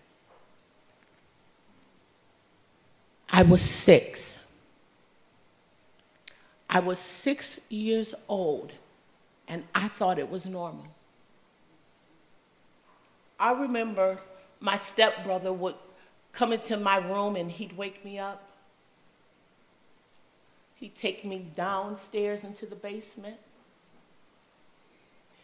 He wore that hunter orange colored jacket. I hate orange. He always wore those cargo pants with pink all on them. He'd make me do things to him. And he couldn't keep his hands off me. You better not tell nobody. If you know what's good for you, this is our secret. So if God wanted to help, he would not have let this happen in the first place. I wish I had been strong enough to tell you, but it was just another family secret I had to keep. Got everybody thinking that this family is so well put together. You ever wonder why I drank, Mama? Why I want to fight all the time? I've been covering up my pain for years. That was your choice. You could have said at any time that he was messing with you. You don't keep secrets for 20 or 30 years and then come up into my house trying to make me feel bad. I'm not trying to make you feel bad. I've kept your secrets. I'm just trying to tell you, Mama, I don't want this secret no more. I just want to go back to the time when none of this was in my mind. But that little girl deep inside of me, she don't know how to forget. You're supposed to pray on it and keep praying. Put it in God's hands, baby, and let him work it out for you. Oh, Mama, I wish it was that easy. I wish I believed in God like you do. But after all I've been through... See, that's your problem now. You gave up on faith and stopped believing. My children was raised in the church. What are you talking about you don't believe? Well, this is a different time now. Yeah, how so? Well, first of all, I didn't tell my kids about no birds and bees. I taught them about sex and how to protect themselves. But God remains the same. You all want to live life like there is no God. But God is as real as the air we breathe. The problem is you don't have faith. Hey, I can hear you two clear out the alley. What's going on in here? I'm tired of putting a smile on my face, tired of pretending, and all mama want to do is pray. That's mama. I'm not trying to hear all that. Did you talk to Nene? No, I was waiting on you to come and tell me whatever you was talking about earlier. You still talking about Nene not sleeping? She might need to see a doctor. When I can't sleep, I read my Bible. I haven't talked to Nene. I talked to Shonda and Jerry. Nene just mad because I'm on her about being up at night. When I come in late, she's in the bathroom doing her hair and talking on the phone. I tell her to go to bed. I even threaten to whoop her. Mom, I got to tell you something. It's about Nene and my dad. Shonda told me that her dad has been messing around with Nene, trying to fill on her, trying to pay her off. Shonda says she didn't see him do it and she don't know what to believe. Just a mess going on around here because of what happened to you. So I just don't know. Well, I know. Mom, you better talk to your daughter. She going to make a decision and end up paying for it big time. You know how your daughter can be. What happened? I don't know. I've been here every day. Them girls ain't told me nothing. Mom, something happened. They changed. Wait a minute.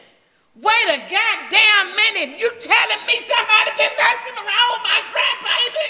Lord have mercy. Talking about you don't know. It really sounds like you just trying to protect Jerry.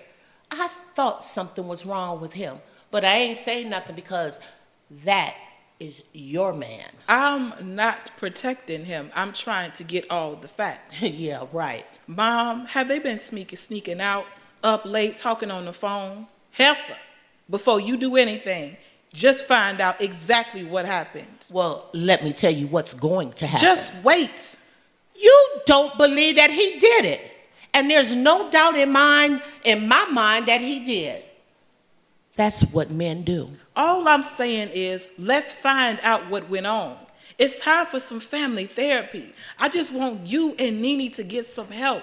Hell, I've been seeing a psychiatrist. It would help you to deal with that emotional roller coaster you're on. It don't hurt to talk to someone.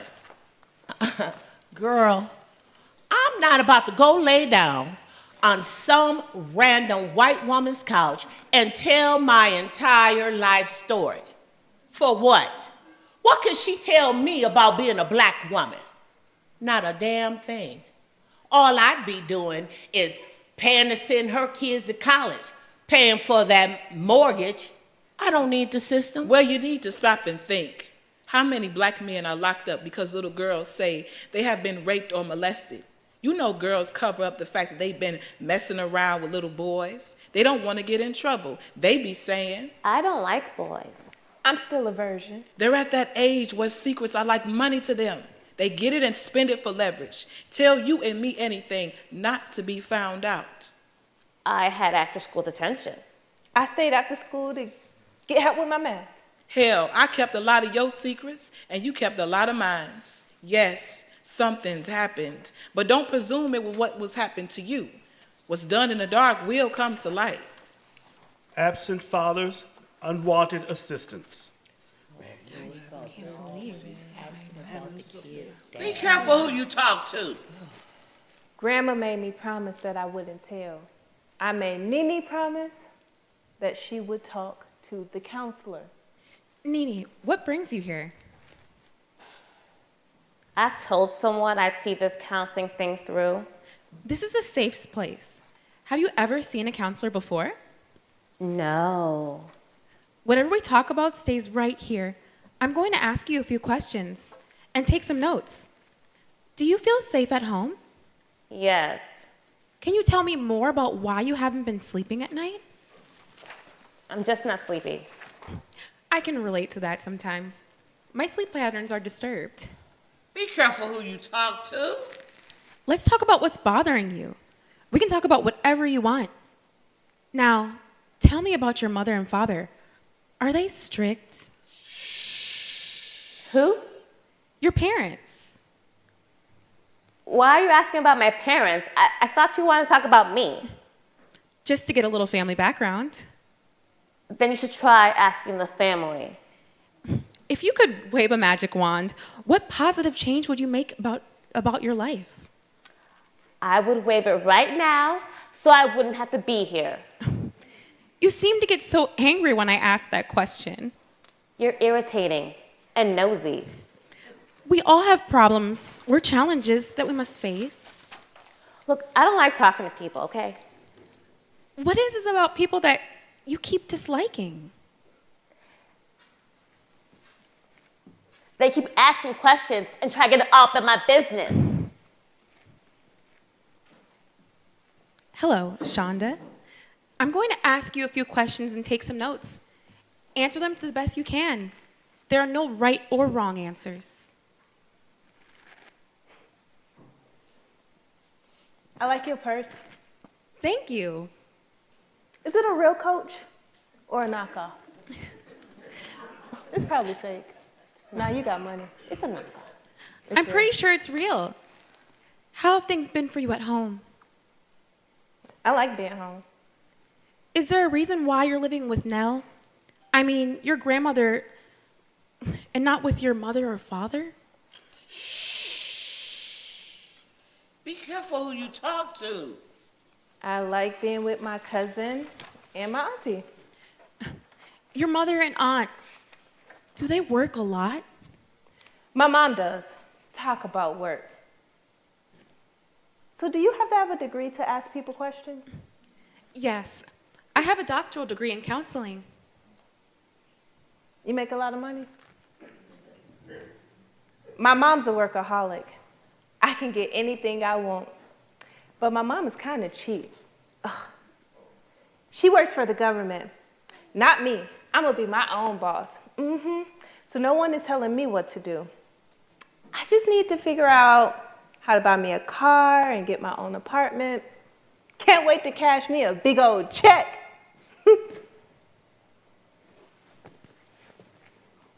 Do you have kids? How about we stay focused on your auntie and you? Be careful what you say. You ask a lot of questions. Well, that's part of my job. What do you think about your cousin, Nini? What do you think about what she had to say? I don't want to believe her. I don't know if I do believe her. You have to decide for yourself what is the truth. I asked her. I don't know. He's your father.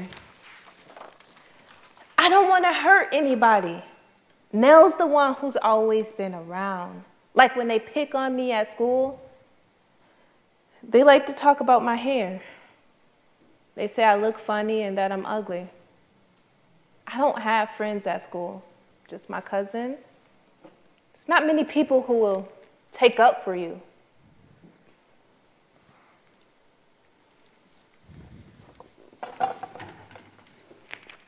Hello, my name is Antonia Bai, and I play Nini. Hi, I am Jakara N. Holman, and I play Shonda. Hello, I'm Adlise Robinson, and I play Francis. Hello, I'm Jimmy Bishop. I play Trouble, Jesse, and Jerry. Hello, I'm Alicia Bailey, and I play Ethel, the mom. Hello, I am Sheila Tyler, and I play Miss Brown. Hello, I'm Bertina Davis, and I play the counselor and the chiropractor. Hello, I am Janelle Trueblood Lynch, and I play Nell.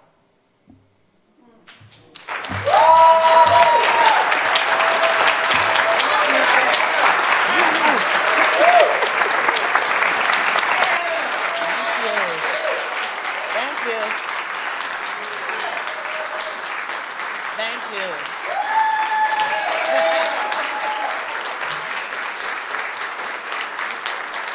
Thank you. Thank you.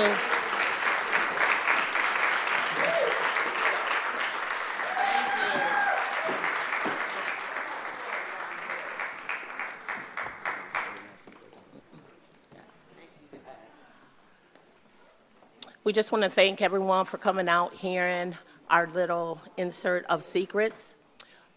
Secrets has won the regional and became a semifinalist in the Kennedy Center for short plays and one-act plays. Had to rope my stage manager in as well. We are currently looking for sponsorships, donations, because we want to reach a larger audience for this here trauma-based, mental health-based piece that we have. We do full readings, and we also would like to present it on a number of stages as our full stage production. We have a little table in the other room where you can get more information on how to donate. Any amount will help. Thank you.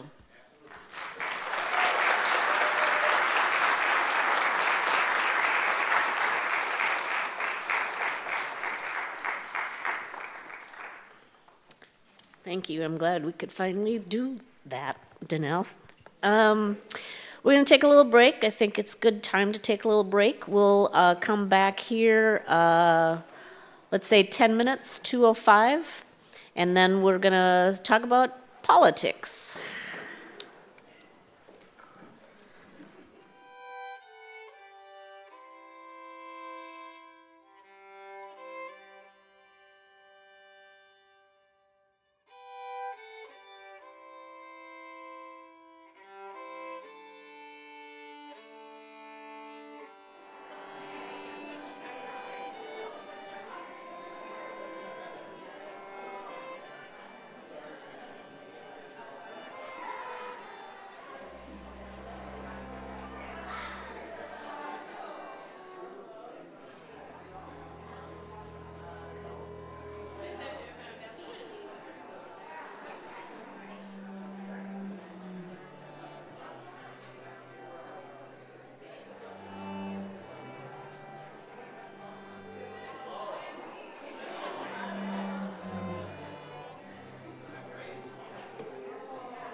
Yeah, yeah.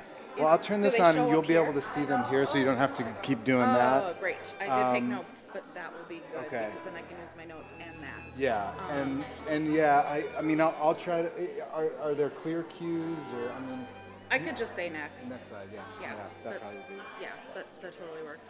So, and you'll see whatever's up there. So part of your this talk, is great. You'll also see yourself, just so you know. Okay. So, you know, because whatever's up there is what you'll be seeing. Yeah. And some people are like, whoa, what am I doing? Well, one time Zoom, right?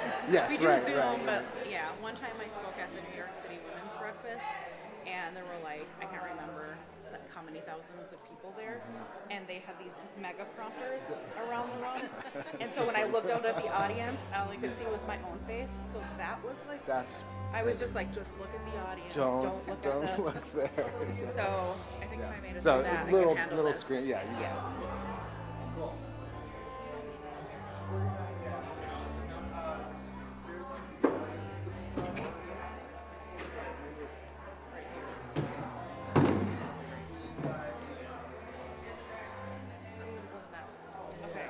Yeah, this is good. They didn't have this. Yeah, that makes me happy to see.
before you guys speak, because she's going to leave soon. And so, Hang back for a minute then. Can anybody hear me? Thank you.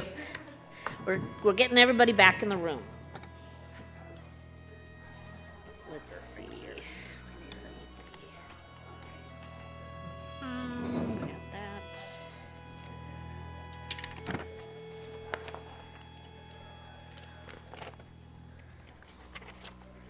Where is Tao May?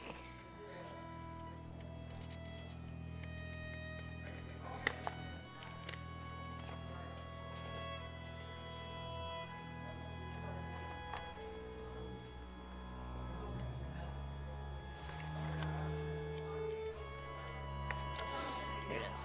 Okay. All right, we're getting back in the space. Who was?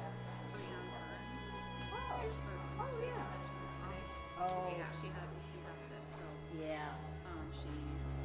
Yeah, I know she had a little problem. Oh, okay. What's that? Okay. What we're gonna do, I'm gonna give one of the awards because she's leaving, one of the surprise awards because she's leaving.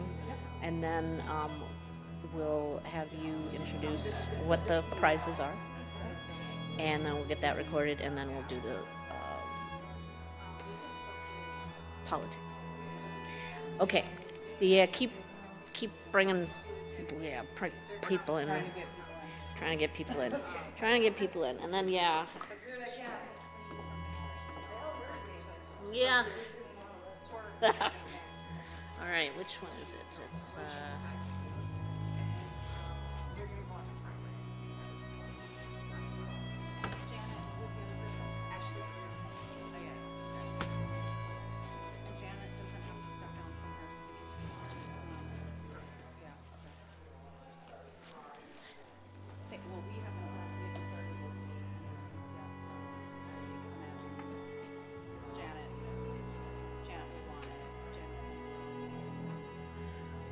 okay.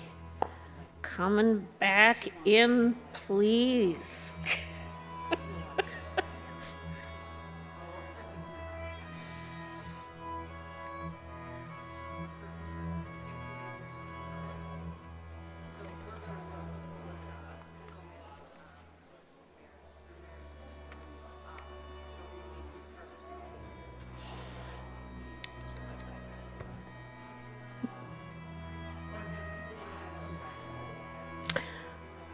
Yeah, we're still working to get people in the room, but yeah.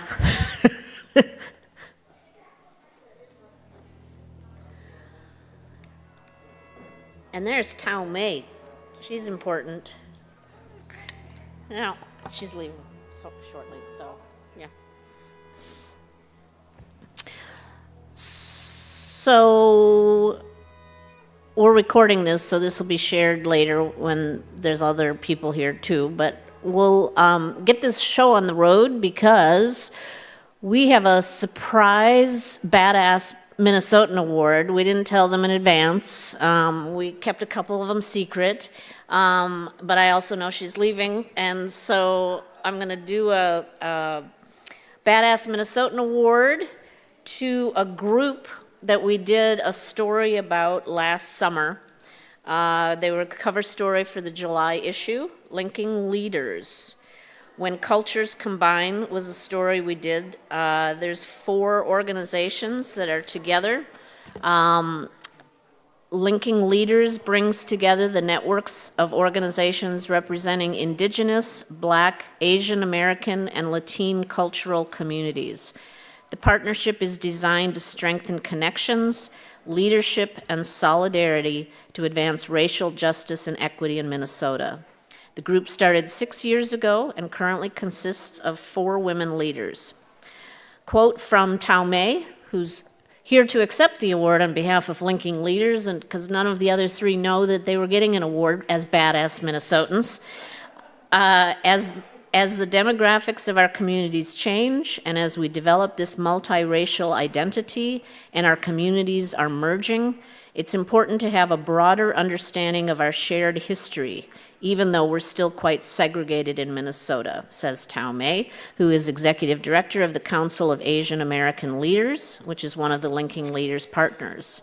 She says the school system, especially in eastern St. Paul, is increasingly diverse, and that racial tensions exist because students don't understand each other's history. So one of the things that Linking Leaders is doing is they're connecting their 4 different organizations to learn more about each other. And Tao Mei, I'm going to have you come up here so I can give you a Badass Award on behalf of Linking Leaders. You'll have to split up this basket of goodies. And I know this is completely off the cuff, but you get to say a few things. Awesome, thank you. Wow, thank you, Mickey, for this great honor. I'm super touched because the Linking Leaders Partnership is my most favorite thing about my job.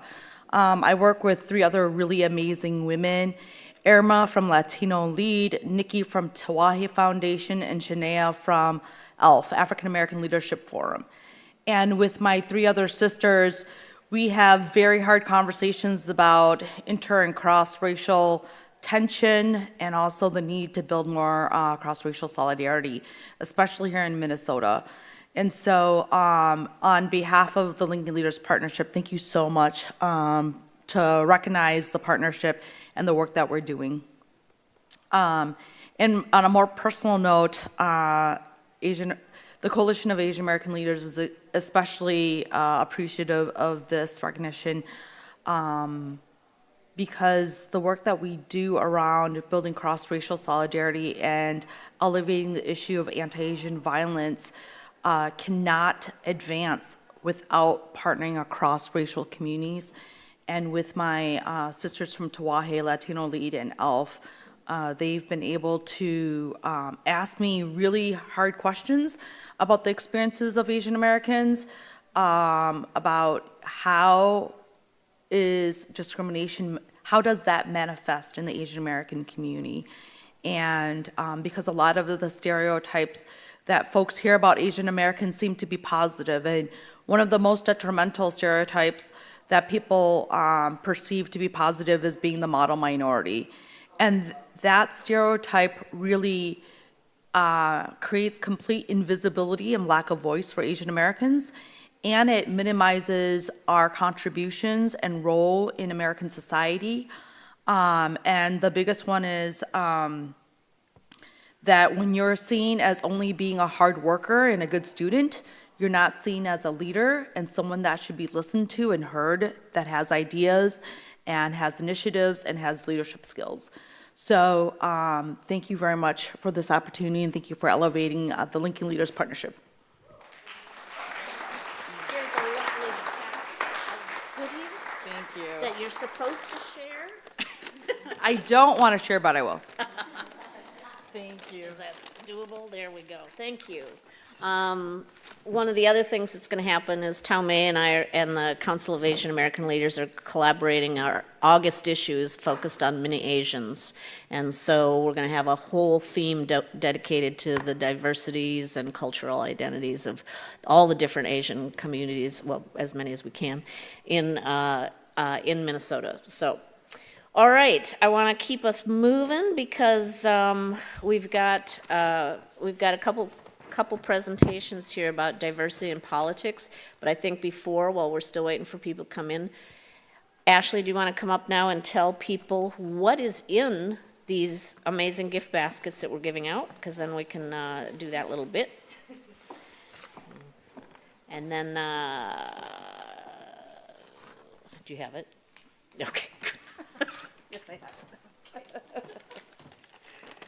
All right, so we have some amazing donations today in these gift baskets that are all over the place here.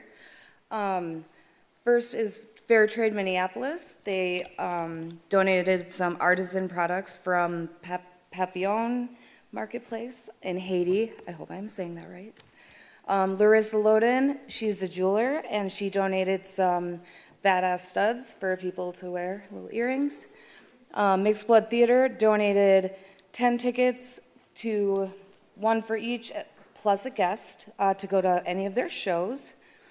Fantasy Gifts donated a lot of various oils, massage oils, lubricants, that kind of stuff. Everybody has a special individual thing, and then there's a couple of them that are all the same.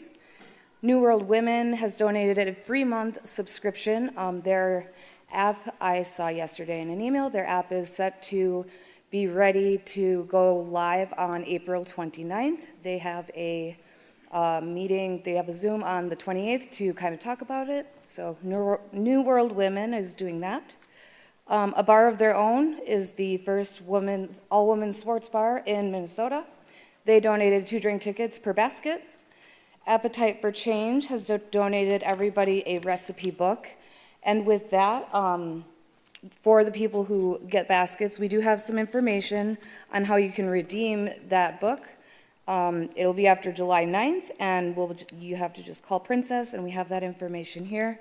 For anybody who would like to know about the cookbooks from Appetite for Change, we have some lavish shea butter by Anita. Face Foundry donated each basket a $50 gift card.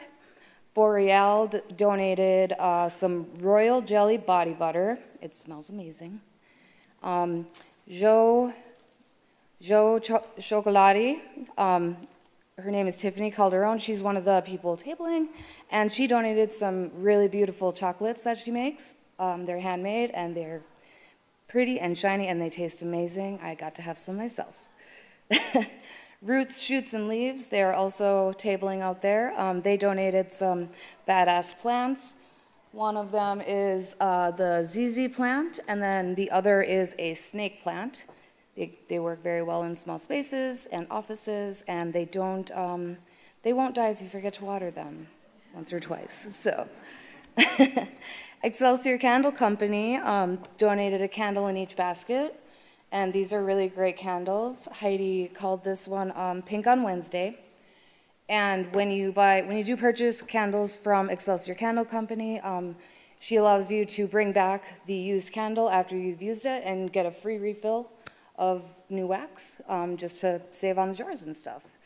And then one of my coworkers, Taylor Robertson, she is donating from her brand Simply Gorgeous, and her donation includes pharmacy tea, coffee, and a collagen shot. So with all of those donations, we're at roughly close to a $500 value per basket. So thank you to all of our amazing donors, because we're really proud to be able to just give these to all of these badass women.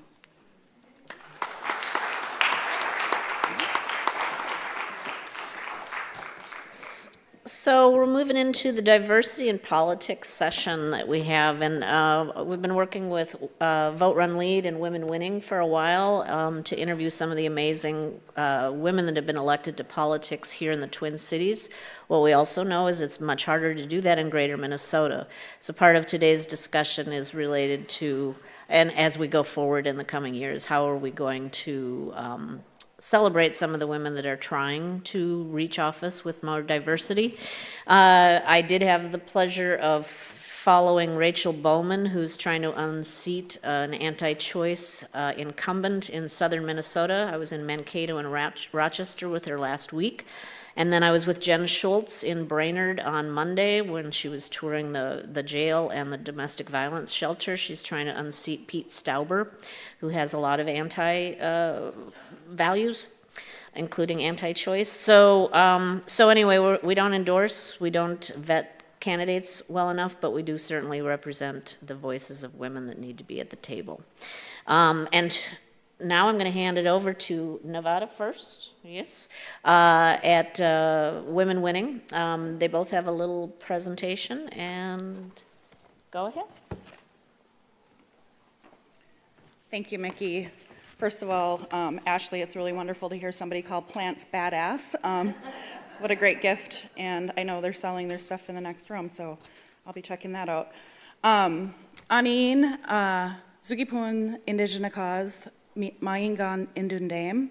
My name is Nevada Little Wolf, and my family is the Wolf Clan. I am a citizen of Leech Lake Nation, and before I begin, I just want to acknowledge that we are on the traditional, ancestral, and contemporary lands of the Dakota people, as I hail from northern Minnesota as an Anishinaabe. So we can go to the next slide. The next slide would be good. Great.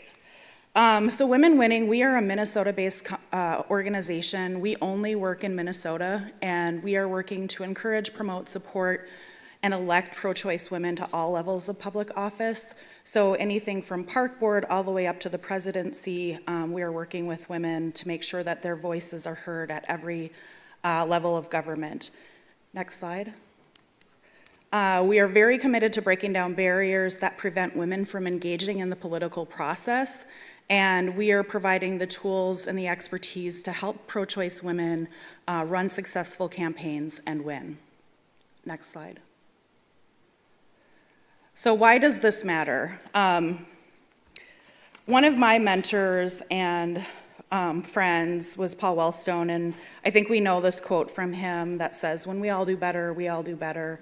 What I like to say, and I think Paul would be okay with me saying this, is that when women do better, we all do better. And this is really the mantra that I work under, because I think we all know in this room that when pro-choice women are in the seats of leadership, they're really making decisions, thinking first about the health and well-being of individuals, families, and our community as a whole. We heard earlier from our justice about that vision for the future. When we have a future that actually has reproductive justice, we know that we will be able to raise our children in safe and healthy environments. We will also be able to make those decisions to whether we are going to have children or not have children, and have options for that. Why the other reason it matters, especially right now, is that we are under attack. Reproductive rights are facing these unprecedented levels across the nation, anything from the abortion bans, including the medical options, travel bans, IVF, we're losing that in states across the nation. And this is really all about, I think, controlling women and controlling reproduction. And we really need to make sure that we have elected to office those who have been most impacted by reproductive oppression. Those are the people who need to be in office to make sure that we are securing our rights around choice and abortion access. Those are the women who are best suited to create solutions for all of us. Next slide. So I'm going to be talking a little bit about the Humphrey School, the Women, Gender, and Public Policy. Did some research in this past year. It's called Who Leads? I know that Mickey has this research available, so if you're interested in getting more information, either talk to me or Mickey, and we can get you connected with the report. But we are trending towards inclusion in Minnesota. Since 2000, we've seen an uptrend in women, American Indian, Indigenous, and people of color elected to public office. And from 2002 to 2006, the number of women elected rose somewhere between 28% and 36%, but then it flatlined. Next slide. So in 2018, after that kind of flatline, very little change, the number of women elected in Minnesota suddenly increased significantly. I think we can probably understand why that would have happened. In 2022, women represented 38% of those elected to federal and state offices combined in Minnesota. Next slide. So I'll talk about, I said that we at Women Winning, we work at all levels here in Minnesota. And so I'm going to kind of start at the federal level and then kind of work down to our local levels. Minnesota is one of 11 states to have gender parity or greater in their federal delegations, and that happened in 2023. And then following the 2018 election, 5 out of the 10 members of our Minnesota federal delegation, which includes both congresspeople and senators sent by Minnesotans to Washington, D.C., were women. This included 3 of the 8 House representatives and 2 senators. So can anybody just name who the 3 House representatives are?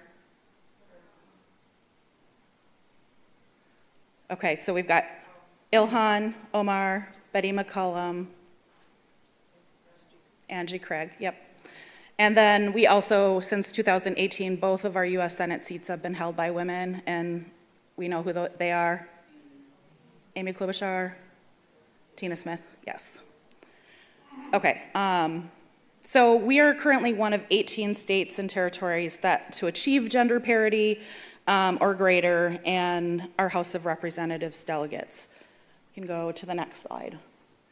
So these are our priority races this year. Women winning. The way that we do our work is that we offer a program called PLOT, Political Leaders of Tomorrow, and we are training sort of the next generation of political professionals.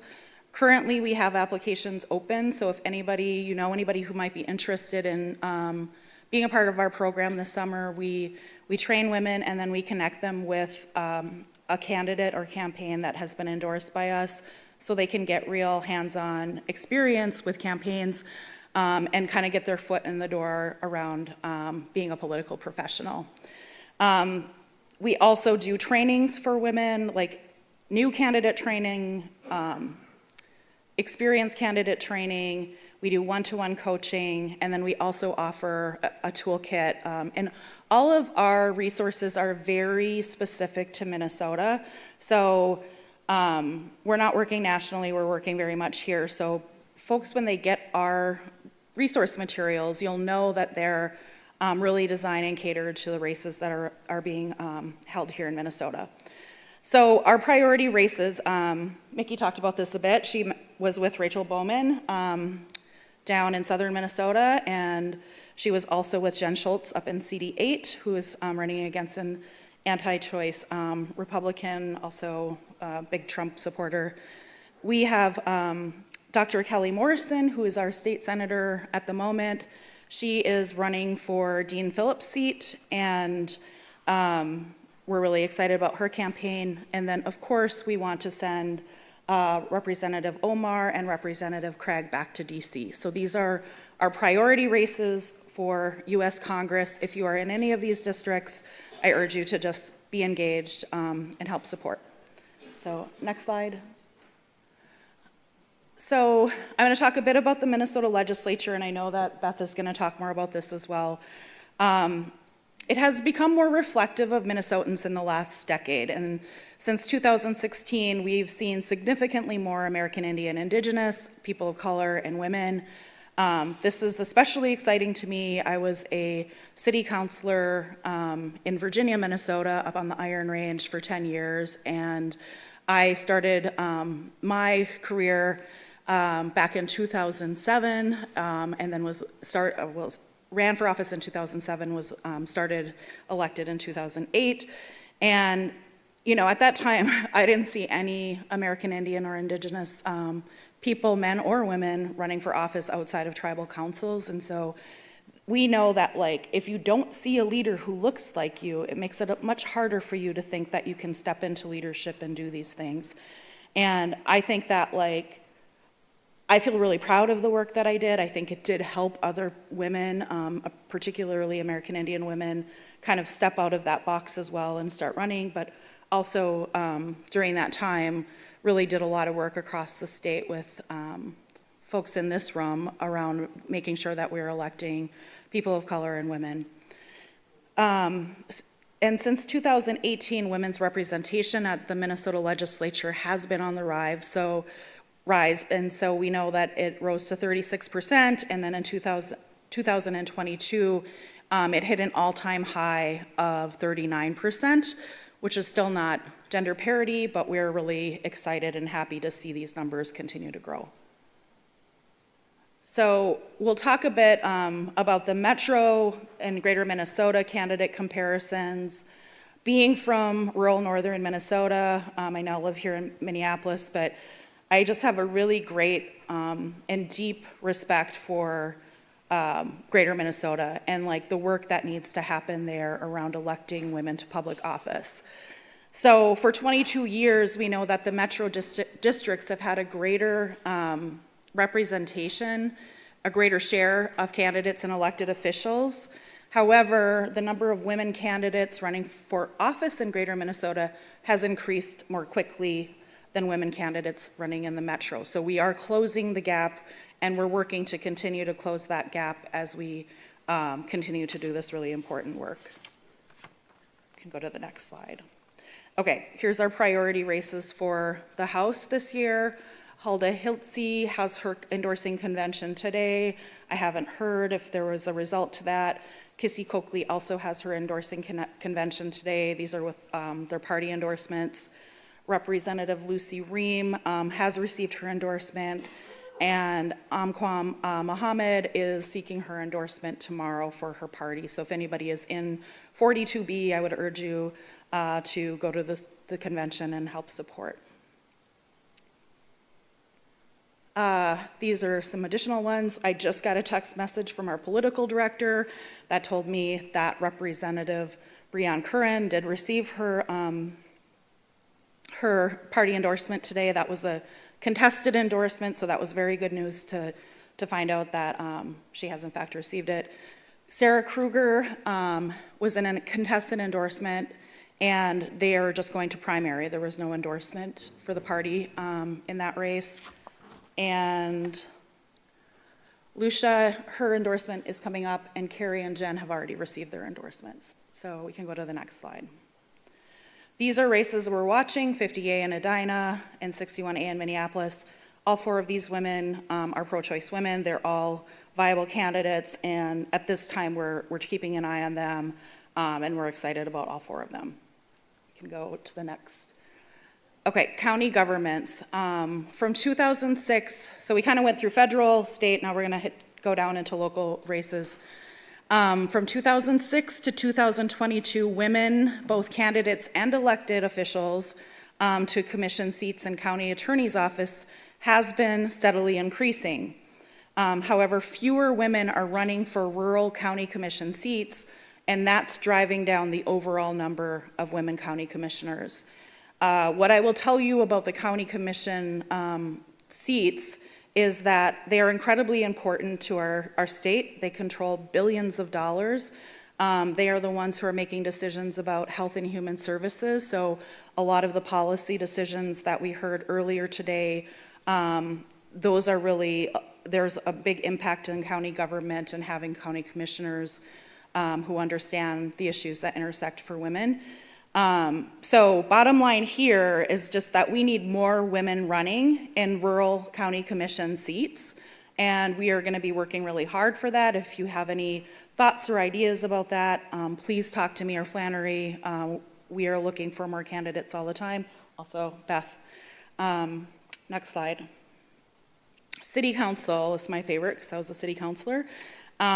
Cities with a population of 30,000 or more are trending towards gender parity, although we're, from these years that were tracked, 2019, 21, and 22, it went from 52% to 62%, which was great, and then it went down to 42%.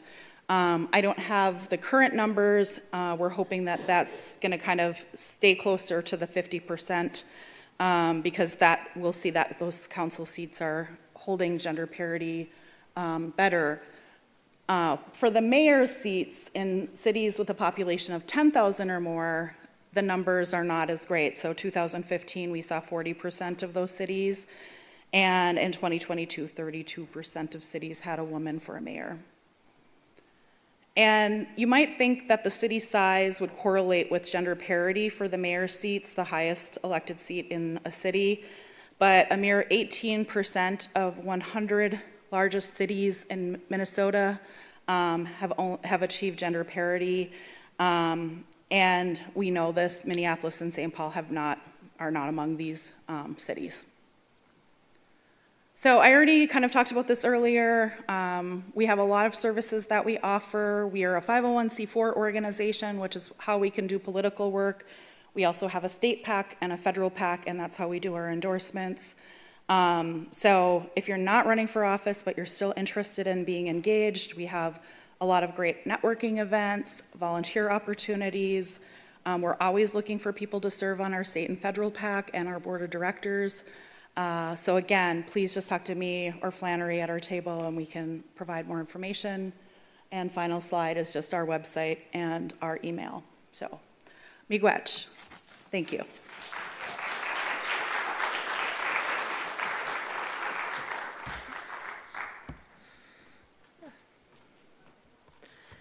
Hi, wow, give me a microphone. I'd like to thank the Academy. No, I'm doing it.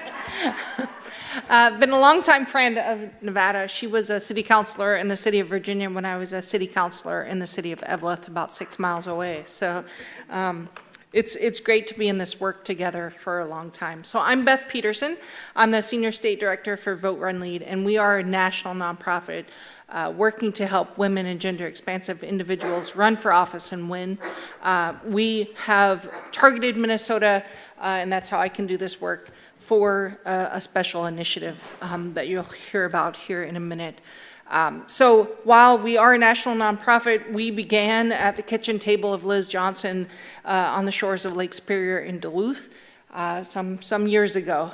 But we are here, and we just expanded to 7 more states: Washington, Oregon, Arizona, New Mexico, Michigan. We're in Georgia, and we have some what we call maintenance states that are already at a women's majority. So today I am going to be speaking in the binary about our research that is women-oriented, but do know that we serve individuals across the gender spectrum as well. So, but with that, we'll go ahead and move to the next slide.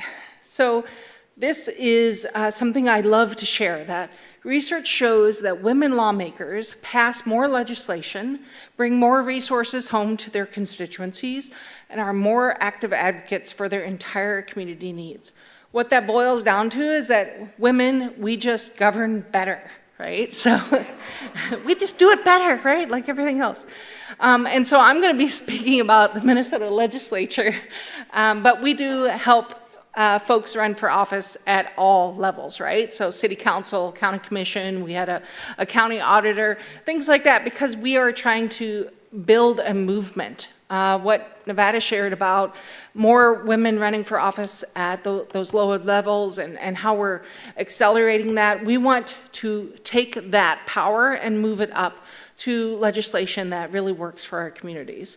And how do we do that? So we do one-to-one meetings in community. We have in-person and online trainings. We have coaching, and we do research that you're going to see here in a minute. But part of that is coming into communities, meeting with leaders that are already there. I loved hearing earlier, oh, maybe I'll run for office because I'm going to ask you to run for office, right? The research shows, 7 to 9 times to be asked to run for office. So I'm going to ask all of you right now, please run for office. That's one. Is anyone, and I do know because I see in the audience, anyone currently elected? If you don't mind raising your hand. Awesome. Anyone running for office? Awesome. So even though we only saw a few hands, considering who's in the room, that's a large percentage. And we need more of you to run for office, so please do that. Next slide. So what does representation look like in the state legislature in Minnesota? Right now, 38% of state legislators are female, are women or non-binary. And you can kind of see where they sit in the House and in the Senate. Very oriented towards larger cities, I would say. Can we move on? So what does that mean for Minnesota? Well, we have 19 House seats that went to Republicans under 10 points. And we have 26 House seats that went to Democrats under 10 points. So those are districts that we should really be putting a lot of energy in, a lot of power in, a lot of money. Put your money out there. Because we only need 15 seats for gender parity at the legislature. And that's well over that 15 seats. Move on. So right now we have one-party control of the House. And what that means is that we have 21 competitive districts. So 15% of the seats, 10 more than the national average, are competitive. are at play for us to really shift that control. So right now, the DFL has control of the House, and that is by 6 seats. And I'm talking about the House because this year is a House election year. All of those seats are open. And we only need 15 of those seats to reach gender parity. So we're out in those districts that you see on this map, having conversations with who is there. We're pre-endorsement, we're at those endorsing conventions, who is coming forward. Next. And we not only want women at the legislature, we want a certain kind of woman. We are a values-based organization, so we are anti-racist. We're pro-democracy and democracy reform-minded. We are intersectional feminists. So we really are looking for women that align with our values. We want a reflective democracy. We've heard a lot today about this is my lived experience. We want people who are making the policy that have those same lived experiences as us. So right now, only 19 seats are held by women of color, and only 3 of those are held by Indigenous women. And we do have one that's held by a Two-Spirit person who is Indigenous as well. But that is actually under threat because Jamie Becker-Finn has decided to retire as well. So, we are looking for additional representation there. Next slide. So Vote, Run, Lead, we went out because we're a national org and we did some additional research about where should we be running for office, where should women be running for office. And we called that Charting Paths to a Women's Majority. That's available on our website, voterunlead.org, voterunleadaction.org. We have a C3 and a C4 now. Next slide. I don't have a copy of my slides, so hopefully it comes up. So this charting our paths, while this is coming up, talks a lot about where women should run, and that is in open seats, right? So if we look last year, of those open seats, 93% of men ran. 69% had women running in those seats. So we left a third of those seats open for men to run. That's the gap there, is a third. Because what we see in Minnesota is that when women run, they win at the same rate as men, almost completely 50-50 for that rate. Next slide. And this shows more of that. These are some screenshots of that research. So when, on average, women run for those open seats at the same level as nationally, a little bit higher, but not as many as men do. And the win rate for women, like I just mentioned, is at 48%. That kind of trails men. The other concern is that women who are incumbents in office, they retire sooner than men do. Only by a year and a half, but that's still a year and a half of power that we're giving away, that men are like, yeah, I'm going to stay here. I think I'll make some more decisions and get comfy at the seat. Next up. So what are we doing? With women, more women running, so we're out in community having these conversations, and with our support. So through our trainings, right now we have rundowns every Tuesday night. That's organic conversations with what's happening on the campaign trail.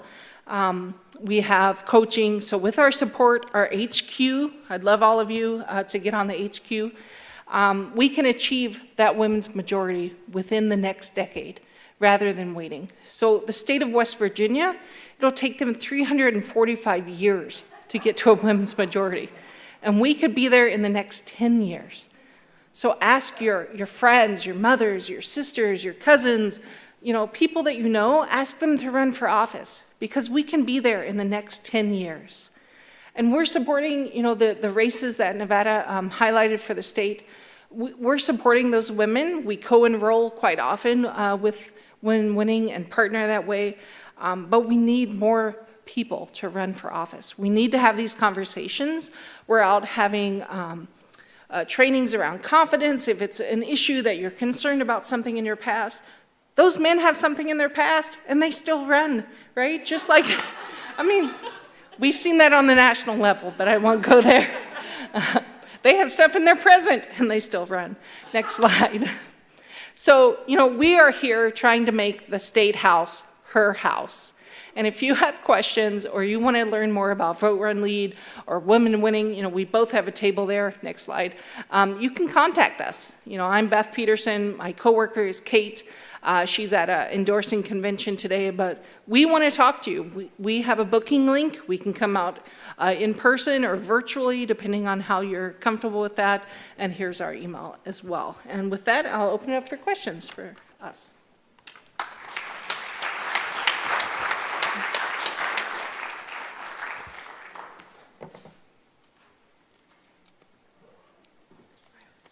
Does anyone have any questions? In the back.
Thank you for that comment. Yeah, I think it's at Women Winning, we are, as I said earlier, like we want to remove barriers for women who run for office, which includes BIPOC women, LGBTQIA, Two-Spirit Plus, and women with disabilities. And so, yeah, thank you for lifting that issue. And the local races are something that I said thank you for lifting that up. Yeah. Yes. And the local races are also areas where we do want to, help shine some light there, so folks can actually understand the people who they're voting for. Yeah, absolutely. If I could just say one more thing to that, when we talk about a reflective democracy, we do mean individuals with disabilities as well. And I think that most recently the Star Tribune did an article on Senator Lindsay Port and her struggle with long COVID, which, that is a different kind of disability, but it is bringing more attention and more of that conversation forward. And one of our trainers just worked to have handicap accessible bathrooms in playgrounds as well recently. So, we have another question here. Not exactly a question, but I know you spoke to Ilhan Omar, and I didn't get in here in time for that, but I'm a delegate at the convention tomorrow for Ilhan, and I have beautiful Ilhan Omar buttons. I got a lot of them, so yes. Anyone else want to write this moment? that's awesome.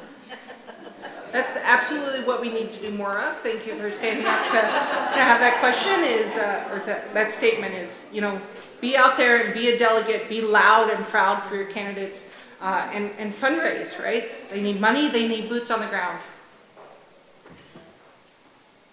And I think we're gonna, Luna, are you ready? Okay. Awesome, thank you so much. Thank you very much, and we're going to have this presentations on the website too. And again, like they said, I know Rachel Bowman got into the race because a friend of hers just said, we need somebody to run against an anti-choice guy here. And so she's running. So thank you very much.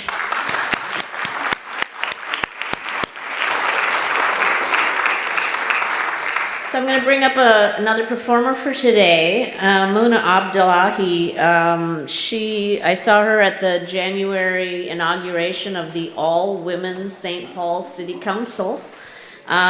She had a great spoken word performance there. The quote that I lifted up is, "The truth is, to be a woman in a space that was not built for you is to know how to build space with your bare hands. to demand the attention of any room you step into. I love that. So, thank you, Muna.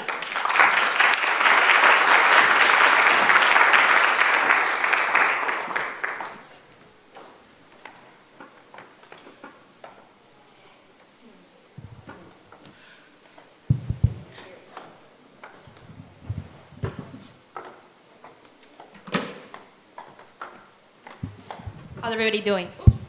Can y'all hear me? Beautiful. All right.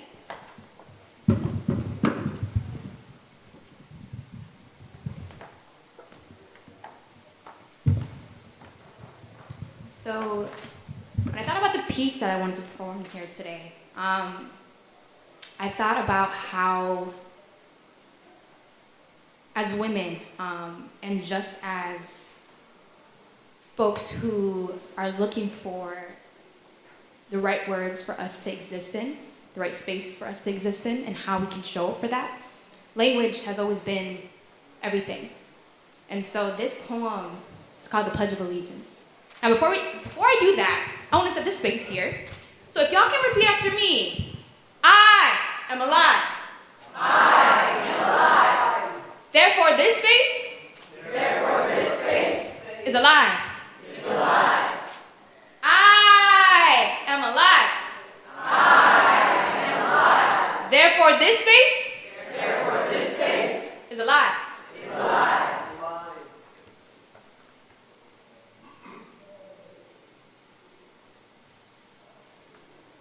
I pledge allegiance to the flag of the United States of America and to the republic Ayum wants to learn the Pledge of Allegiance.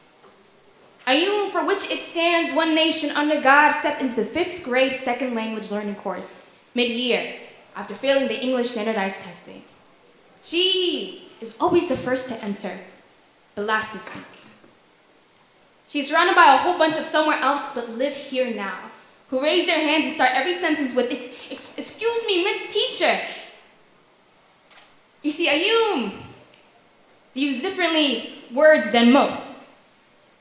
The doctors call it dyslexia with liberty, but there is a difference between seeing words differently and choking on 2 tongues while trying to breathe. Ayum is the only student born in the United States in the course, which is to say, one tongue will be lost here. The students stand to speak the Pledge of Allegiance with liberty and justice for all. Ayum remains seated, trying to digest each word. I pledge. But an accent is just a mother tongue that cannot see her child go. Ayum is angry because she feels as though language stretched its back into a lie. How there are many words in English that does not translate in Somali, and Somali that does not translate in English, where words are backwards, opposite.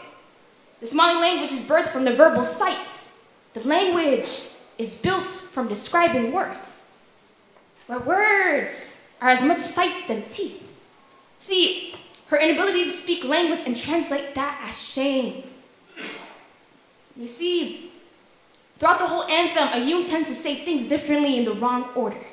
And as I tried to correct her, she asked me, what does the word justice mean? The word liberty. The word united. And why am I pledging to something I cannot see? How can I say something through my teeth I cannot see? Is this what language should be? To lose my sight in order to learn English. Dyslexia is what the doctor called it. Dr. Dyslexia called it. It called Dr. Dyslexia. They said she didn't love her country. Called her out of her name until she no longer saw her name in the right order, in the right language. Ayum, I pledge, Ayum, I pledge Muna, I pledge Muna, I pledge Muna, I pledge Muna, I pledge of allegiance. Muna. I started translating my name into English the same way I was born into this country. Backwards. Because to speak this language in my name with this alphabet is to know the language of drowning, the language of pretending, the language of assimilation inside the womb, but I did it. I learned English, mastered its accents until it stretched its back into a Band-Aid to replace losing myself in its tongue. You see, I learned English, but lost language. To learn and not to learn. No, language was my only inheritance until I learned one word, and just one word. Community. And saw an ocean. The first word I saw and felt in my bones that taught me how to find words strong enough to rip open space for me to speak into. Who taught me the power of a syllable that turns into a vowel, that turns into a word, that turns into a sentence, you see. Because to know a dictionary has always just been a book. And our words, our home. I didn't learn English. I learned how to make a home of it. Speak each other into belonging and belonging and belonging. You see, I speak English. I speak 3 other languages, and each I am a woman. In each, I am my mother. In each, I am my grandmother's. And I speak, and I speak, and I speak, and I speak into belonging for each other, and I speak into belonging for one another, and yet I speak, and yet I speak, and yet I speak, and yet I speak.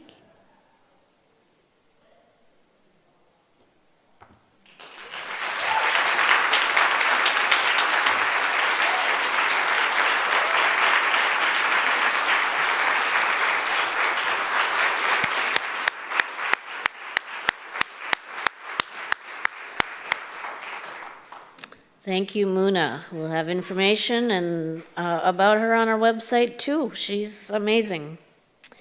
So I think what we're going to do now is do 3 more Badass Minnesotan awards. Then we're going to bring up the panel that we're closing with today with Dr. Catherine Squires, Shay Holt, and I know Joyce Tofty. So, but we're going to do 3 more awards. Like I said at the beginning, this first annual Badass Minnesotan Awards chosen by the members. These people know that they're getting their awards, so no surprises here. I'm going to first bring up Ellie. You ready, Ellie? I've known Ellie for a while. Again, started as a story. Ellie Krug has been on our website a few times. Most recently, a thing called Learning How to Be Open and Vulnerable. She spoke at a Badass event we did last year as well. I'm going to quote something that she wrote. She does these workshops, gray area thinking workshops. It says, fear underlies so much. Maybe in my gray area thinking workshops, people become less fearful. If you give them the space to simply share, everybody wants to be seen. Everybody wants to feel that they have value. Almost everybody that I encounter is willing to come along if you give them the time, if you don't lecture to them, and if you give them space to understand about interconnectedness, compassion, our commonalities.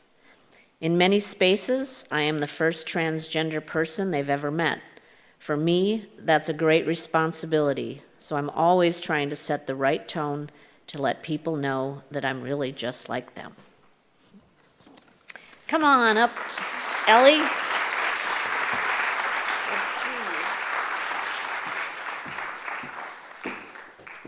You get your little badass certificate. And remember, Ellie wants us to have a badass bus to travel around the state. So, And then I'll let you take that after you say a few words. Okay, which one do you You can take whichever one you want, but I'm sure you have a few words to share. Mickey, thank you for that. I have to tell you, I'm incredibly humbled to be named a badass woman. I didn't expect this. I have a couple of things to say. The very first thing I want to say is thanks, of course, to Mickey and to Minnesota Women's Press. But I also want to acknowledge Mickey and her team. Mickey has done extraordinary things to keep this magazine open. I don't know if people fully appreciate it. She's gone into debt. She's gone through great stress and strain. She has worried to death about this magazine, and the worrying continues to today. So at least could we give her her and her team a round of applause? Absolutely.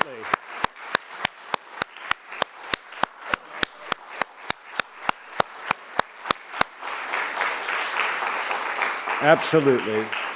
You know, I'm in the business of highlighting idealists and people who are working to change the world. And Mickey is one of those idealists. She's near the top, if not at the top of my list. Now, Mickey asked me to say, you know, what would I like to see happen within the next year?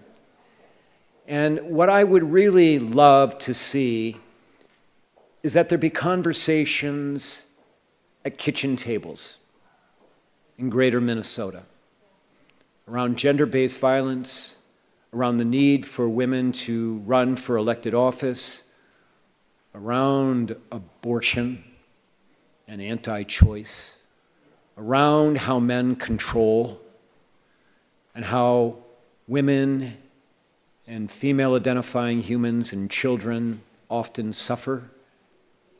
Conversations about the need for compassion, the need to welcome people who are different or other into their communities, because whether they like it or not, those folks, us folks, are coming. Our state will not survive without it.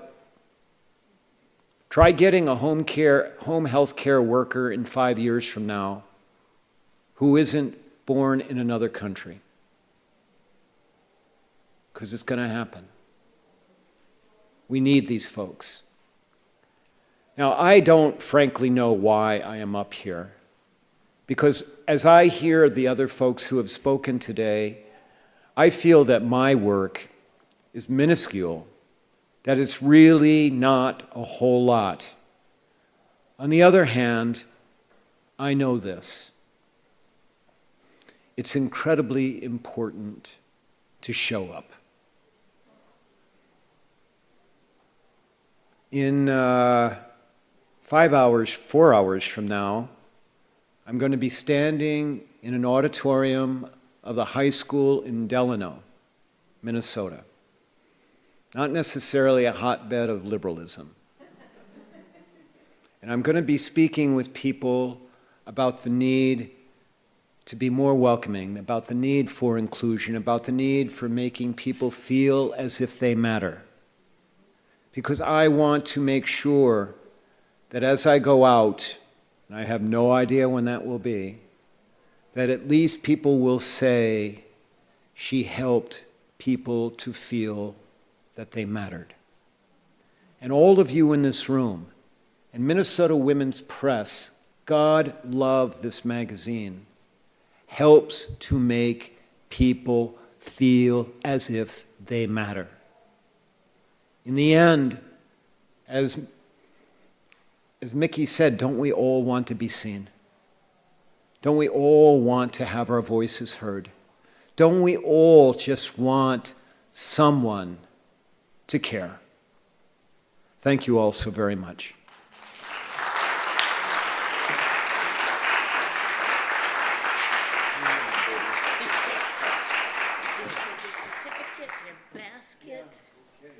There's some fun stuff in there.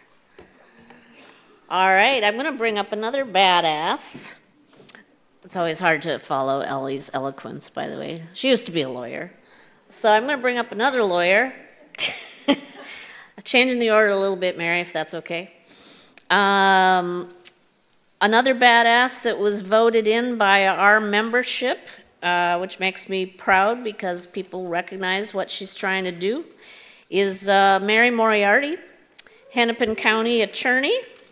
Started off on the defense side, is now leading the prosecutors because she recognizes how much transforming justice can be done. We did a story with her recently called Talking About Juvenile Justice Reform. Quotes from that: "We're not very far along in really understanding that people are engaging in behavior because of something else.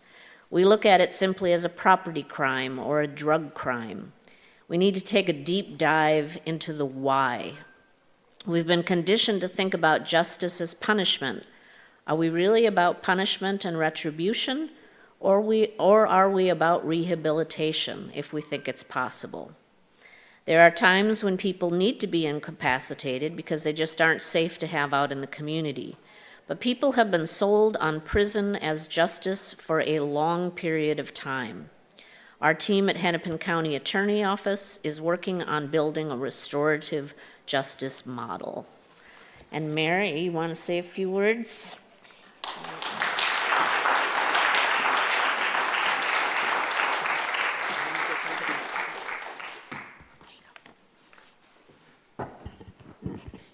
Thank you, Mickey, and I'm really honored to get this award. And it's meaningful for a number of reasons. And Ellie and I were standing by the restroom not too long ago, and she said to me, "How's your mental health?" And thank you for that. And I came up here, I actually came to this event with a list of things to talk about how what our office is working on. And they really dovetailed nicely with the things that women were talking about before. But when we were hearing about women running in elections and thinking about what my first year plus has been like, I wanted to talk about something else. I was thinking about how long women stay in office. And I was thinking how hard it is to be in office, especially a queer woman in office. People feel free to say things to me and about my partner, who happens to be here, that they would never, ever, ever say to a man, ever. I have to have security now. It's very difficult to hold an elective office where you're being attacked. And because this is a badass award, I feel compelled to have to say something. It is by people in my own party as well. I expected to be attacked by Republicans, expected that, but not by women, particularly in my own party, not by people in our party who are supposed to be all about the values that we talk about. And so what do I want to see in the next year? I want to see, of course, I want people to be elected. I was, before I came here, at the Senate district, one of the Senate districts, I'm there at another one tomorrow, to give a surrogate speech on behalf of Ilhan Omar. And I was doing some research into all of the things that she's brought back to the district. And I happen to know her, and I watch her, especially in my role as an elected. And she is always the last person there at any event talking to her constituents. She is here. She is a voice of moral clarity right now. And so I'm sitting there asking myself, why aren't we rallying around a black woman, a Muslim woman who's outstanding? Why is that? Why does she get attacked by a lot of women, too? And women in our own party, if we're DFLers here. And so what I want to see differently is this. I think it has to come from us. I think we have to say, when you run for something, we expect you to walk the walk. Because I see a lot of people who ran on certain things, but they do not follow through on them. And we want to see you in office, and we want to see you supporting and lifting up other women in office. Not because it's just politically expedient for you to tear them down, but we need to uplift each other, don't we? Yeah. So the people that we support, the women that we support, also need to be encouraged to lift up other women and not throw women under the bus because it meets whatever their needs are. And I have to end on this. My partner, Jen Westmoreland, is running for Hennepin County Commissioner. And there was an article, front page, if I recall, of the Strib, and you know what the headline was? Mary Moriarty's partner runs for Hennepin County Commissioner. She was completely erased.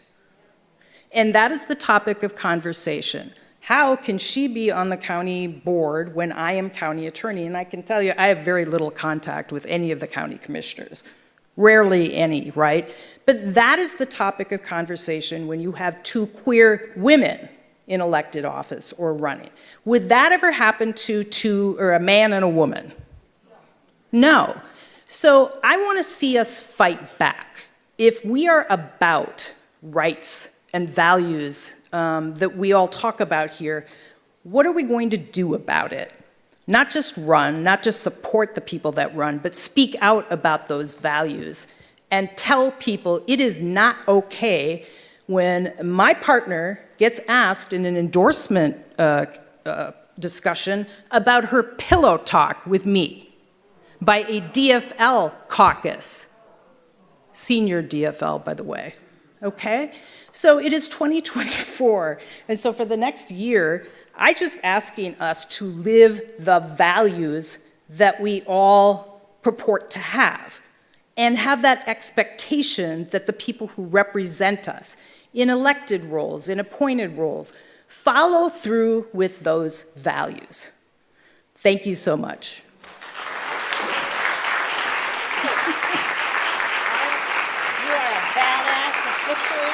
Thank you. And how come with all this? How do we donate most of this? Because I have a Okay. All right. See how many badasses we have? Again, I love this job. I'm going to bring up one more badass before we do our conversation.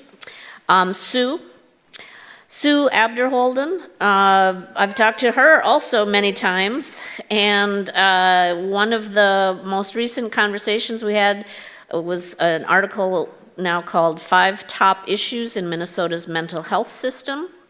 And from that, she said, more than 70% of youth in the juvenile justice system have one or more mental illness diagnoses. We aren't intervening early so that these youth are in the mental health system instead of the juvenile justice system. I get irate about it. Why can we not invest at the early onset of these illnesses in evidence-based programs that work? We haven't built the places that the kids need, we haven't put enough money into it, and we haven't provided early intervention. The goal is not to build the police departments to be able to handle mental health crisis. The goal is to build our mental health system. And again, we're going to have a story soon from Crow County women that I talked to at the police department there. They want mental health services so that the people are just not sitting in their jails. So, say whatever you need to say. Thank you. So thank you, Mickey and the Women's Press. You know, usually mental health is not brought up. I'm going to be honest, we're usually the second cousin twice removed when we talk about health care or anything else. There's not much good that we can say about COVID, but there's one thing, and that is people are finally talking about mental health and mental illness, because nearly everyone had an experience during that time where they felt really depressed or really anxious. And so we're finally starting to talk about it. And the rates have gone up. So at least by 25%, both for depression and anxiety, not just here, but frankly around the world. And so at a time when we actually have more people seeking treatment than ever before, we have even fewer resources. And so we're just seeing, frankly, kids boarding in the emergency room, people, waiting for even, psychotherapy for 3 months or 6 months. If you want someone from a culturally diverse community, it's going to be probably more than a year because our workforce is largely white. And so, it's really hard to find culturally informed and responsive care. The other thing I think about too is the Surgeon General coming out with the loneliness report, right, and how that's also an epidemic, which certainly was heightened by COVID. And then we also know so much more about trauma than we did before. And so we have a lot of people, frankly, that are really hurting. I want to say that our mental health system is not broken. If you look at the history, it's never been built. The state institutions were not a mental health system. And I think that's a more hopeful statement, honestly. I would rather build something than fix something. But, if you just kind of look at the last, when the institutions started closing, it wasn't that, we didn't have Medicaid paying for things. We still have discriminatory practices under Medicaid. Medicare doesn't pay for residential treatment or crisis services. Only this year are they paying for licensed marriage and family therapists and licensed professional clinical counselors. And if anyone thinks private insurance pays for mental health in the same way, please come see me outside, because it doesn't. And actually, just this week, I was fighting with the health department because we have these kind of intensive residential treatment programs for kids called psychiatric residential treatment facilities. Only last year did we mandate that our private insurance covers it, and we only have 4 in the state of Minnesota, and all the health plans think that if they just have 1 in their network, that it's enough. And it's obviously not. And so what we've really been trying to do is build our mental health system and make sure that it is responsive to everyone, and culturally informed. And it's a long work. And I think about some of the things that were said today, and what we know changes things are people's stories. And so, when people are brave enough to come share their stories, whether it's to the media or at the legislature, well, I'll give up on the county board, but maybe in the future the county boards will listen to people too. People sharing their stories makes a huge difference. Just on Friday, we have a huge children's mental health bill that was heard in the House Health and Human Services Finance Committee, and I encouraged this one mom come to share her story. Single mom, 3 kids, 2 of them have autism, 1 has kind of healthcare conditions, and she just talked about trying to get through every single day and really managing the care, taking care of them. And she said the only way she gets through it is knowing that respite care is going to come around the corner, and that maybe in 3 weeks she can get a break, and maybe she can sleep through the night, maybe she can do some laundry without disturbances. And I got to tell you, if any of you have been at the legislature, they had the 2-minute timer, and I saw the chair reach over and cover up the timer from her aide to let this mom continue to speak, and it was really impactful. Finally, I just want to say that we have a lot of people dying by suicide, and we all can do something about that. And so if you don't have the number 988 written down somewhere in your house, on your refrigerator or whatever, please do that. All the kids in the state of Minnesota now have 988 on their ID as a reminder that this is a safe place that you can call. We're not sending out the police. We have, if you don't know, all 87 counties in Minnesota are covered by mobile crisis teams. They aren't paid the same amount as our other first responders. In fact, the state funding for all our mobile crisis teams is less than the police department budget of the city of St. Paul. So they can't respond in the same way, but they can still be extremely effective. And so please remember 988. If you know of someone who's struggling, please reach out and call them. When you're really depressed, you're not going to pick up the phone. You're not going to text someone. As someone who lost my husband to suicide, it is just really hard for everyone. And so we need to be, it's still a hard time for a lot of folks. We need to reach out and really support each other. So thank you so much for this award. I really appreciate it.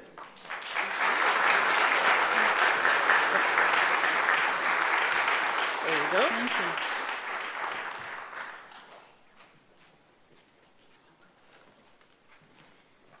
you. By the way, on Monday, we're closing the May issue, which is focused on mental health, and there's some very powerful stories in there about rural suicide, about parents' journey trying to find youth residential services for their kids, chronic health illnesses and the toll that takes. There's a lot. And we're going to do a lot more online, thanks to one of our underwriters in the mental health area, the Minnesota Alliance of Children's Mental Health, is underwriting a series that we're going to be able to do focused more on mental health. I also want to lift up Joan Gillis, who's been helping us underwrite some of the commentaries. University of Minnesota Press is underwriting a form we're going to have back here on June 2nd that you're going to hear more about in a minute. Same with African American Leadership Forum. We really depend on some of these underwriters, in addition to the advertisers we have that are helping us get the print publication out to 500 locations. And Valvoline has been a long-time supporter of what we're doing. And then Minneapolis Foundation just surprised us with a large grant to be able to focus on the gender-based violence stuff and really to support this event. So I want to bring up Dr. Catherine Squires, Shay Holt, and Joyce Tofty, and we're going to have a little conversation here. It'll be the last session, and then we're going to have 2 more surprise awards, and then we'll wrap for checking things out in the other room, going outside, chit-chatting some more. Thank you again all for being here. It's a beautiful day out. I appreciate the people that are here.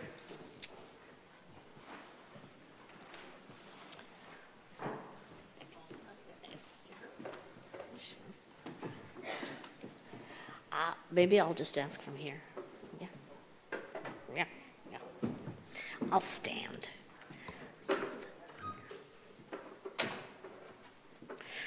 So while they're setting up, we've done a number of series with our Changemakers Alliance. It's what we started doing after the pandemic, after George Floyd was murdered, and all of the mutual aid that started happening with the pandemic. You know, one of the things, since I'm a longtime journalist, I realized we were missing are those moment-to-moment things that do happen that the community's coming together on, and the monthly schedule of the magazine doesn't always allow us to do stuff like that. So we created Changemakers Alliance to start doing a couple series that could also be ongoing on gender-based violence, on diversity in politics, on other things, so that we keep telling the stories over and over again. And the thing that we're kicking off, partly with this conversation, but that will be happening in May, kicking off with the mental health issue, is something we're calling collective health. Again, everything that we're talking about is all related to being able to have Minnesota have a much more collaborative approach to health, which includes housing and mental health, and having women and others in office who who understand that collective health is what makes us strong, and that there's a lot of things that we're doing that are making us much weaker than we need to be. So we're going to be kicking off what is also a year-long content and conversation series about the interconnected issues of mental health, housing, local economies, health disparities, and youth well-being. We're working on still getting some underwriters for pieces of it, but Minnesota Housing is on board. We've talked about the mental health service. Minnesota Alliance of Children's Mental Health is part of it. So what we're going to do today is have a little conversation with some of the people we've been connecting with. Shay was here last year. We had him back because he was so powerful.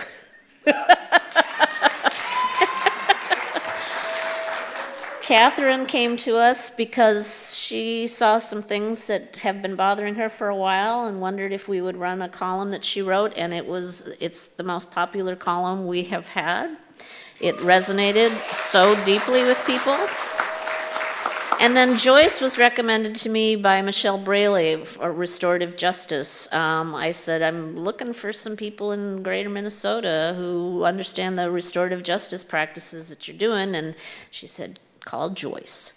So Joyce has been on calls with us to plan for this event for a while. We were able to get her down from Marshall, where she does a tremendous amount of things. So yes. So I'm gonna just open with Catherine.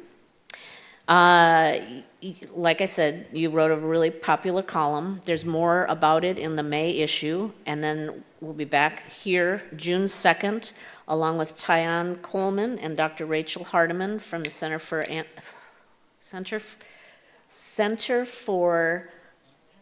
Anti-Racism, something health equity. Yeah, I'm very good with words. So we're going to have a noon forum here at First Unitarian Society. We come back here a lot for two reasons. One, I'm a member of this organization here.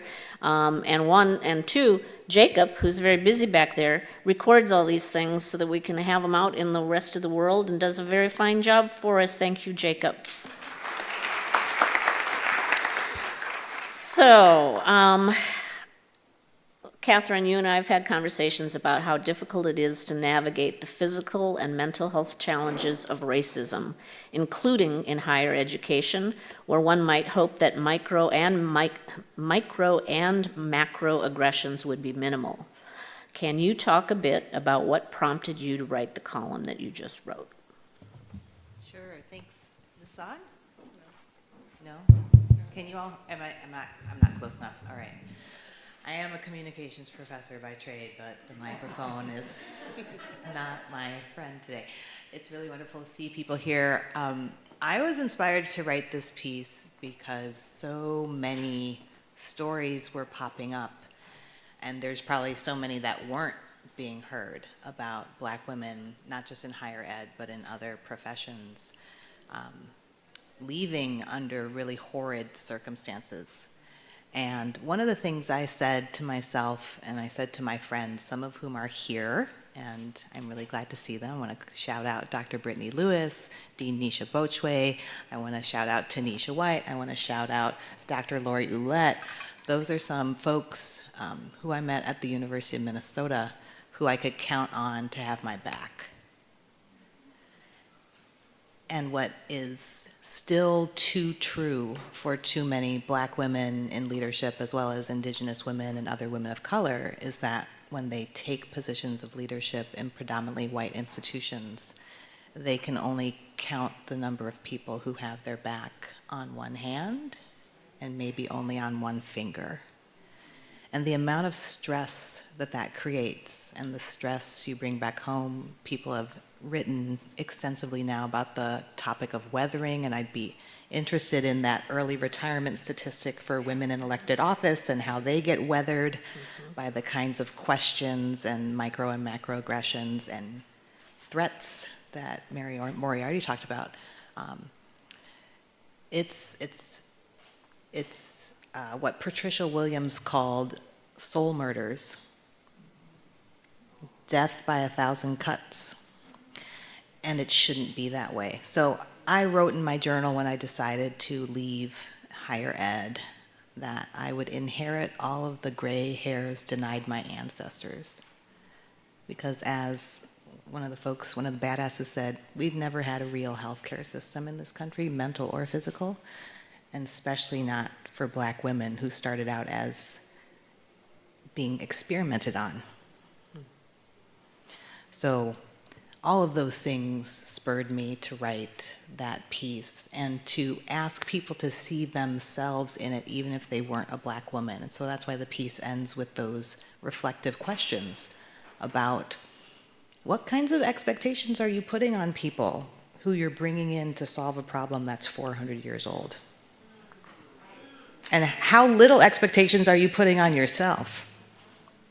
So those are the kinds of things I want people to think about, not just to hear my story or look at the stories in the news, but actually see themselves connected, because we're all connected.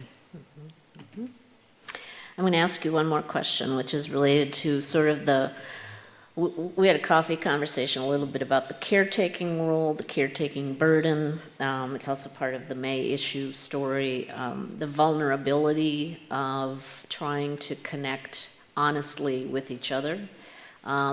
Because again, the goal of everybody that's here today is related to the fact that we really need to learn how to care about everybody much better and to push back against those that don't see the value in that. So I'm wondering if you have a few other thoughts related to what you would like to see happening differently going forward as we talk about collective health. Well, I want to go back to Janata's poem and book. Let's literally fund the grandmothers. Let's literally do that.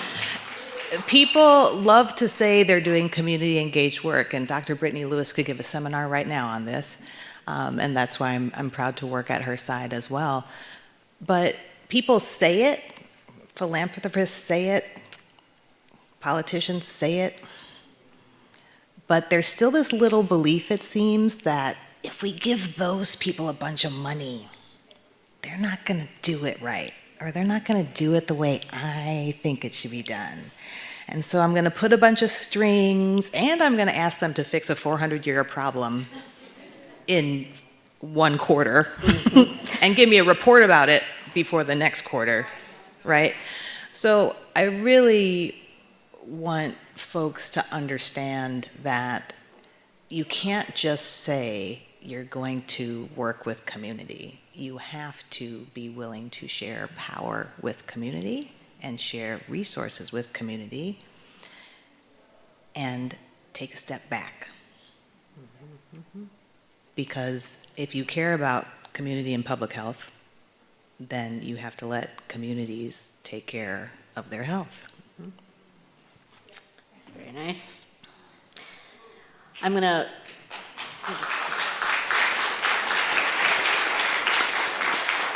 move on to the other 2 speakers, and then ideally at the end we will have a little bit of Q&A time, but and then again we'll have 2 more awards to give out, and then we get to go outside and mingle if we want.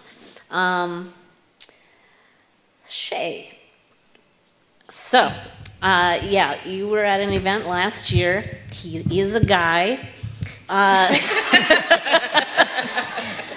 We're letting him on stage.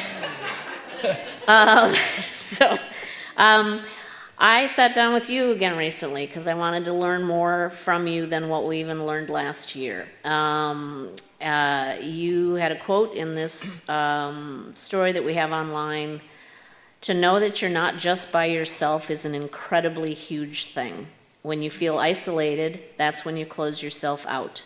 If nobody cares about me, why should I care about anyone else? Just to know that you're not alone is a huge relief." So, we have talked about how violent behavior can stem from holding things in, not feeling cared about, sometimes being young and angry and frustrated and not knowing how to navigate that or having anybody to talk to. So can you talk a little bit more about your experience as a teenager and your experience now working with young people and what you've learned about yourself and human nature as you got from there to where you are now? Yeah, I think more than anything, when you're not seen, you don't necessarily know how to kind of be yourself. So without knowing yourself, it's hard to know others and how to deal with them. And so when you don't necessarily know how to deal with others, you don't necessarily care about them as much as you should. So without community support and without actually having somebody to kind of rely on and to like know, hey, somebody has my back, you know, it really kind of delves a lot into that self-esteem thing, is where if you don't necessarily care about yourself, then it's hard to really care about others. You know, it really kind of stems from within. A lot of how you deal with navigating through not just society, but just understanding people in general. And so within the work through AVP, one of the things that we that we have in exercise that really kind of resonated with me, and AVP is Alternatives to Violence Project, and it's an iceberg. And it really resonated with me more than anything because people don't just do violent things. it starts from somewhere. And so you have the tip of the iceberg that is whatever the act is, but there's so much under the water that's unseen. And all of that stems from everything that's kind of going on within yourself.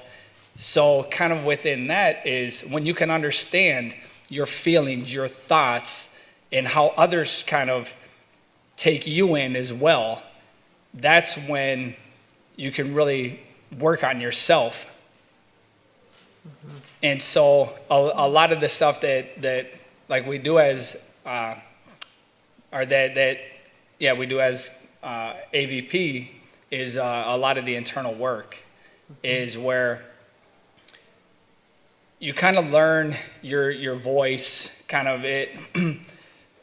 So myself, I really fought a lot with my self-esteem, my care for myself.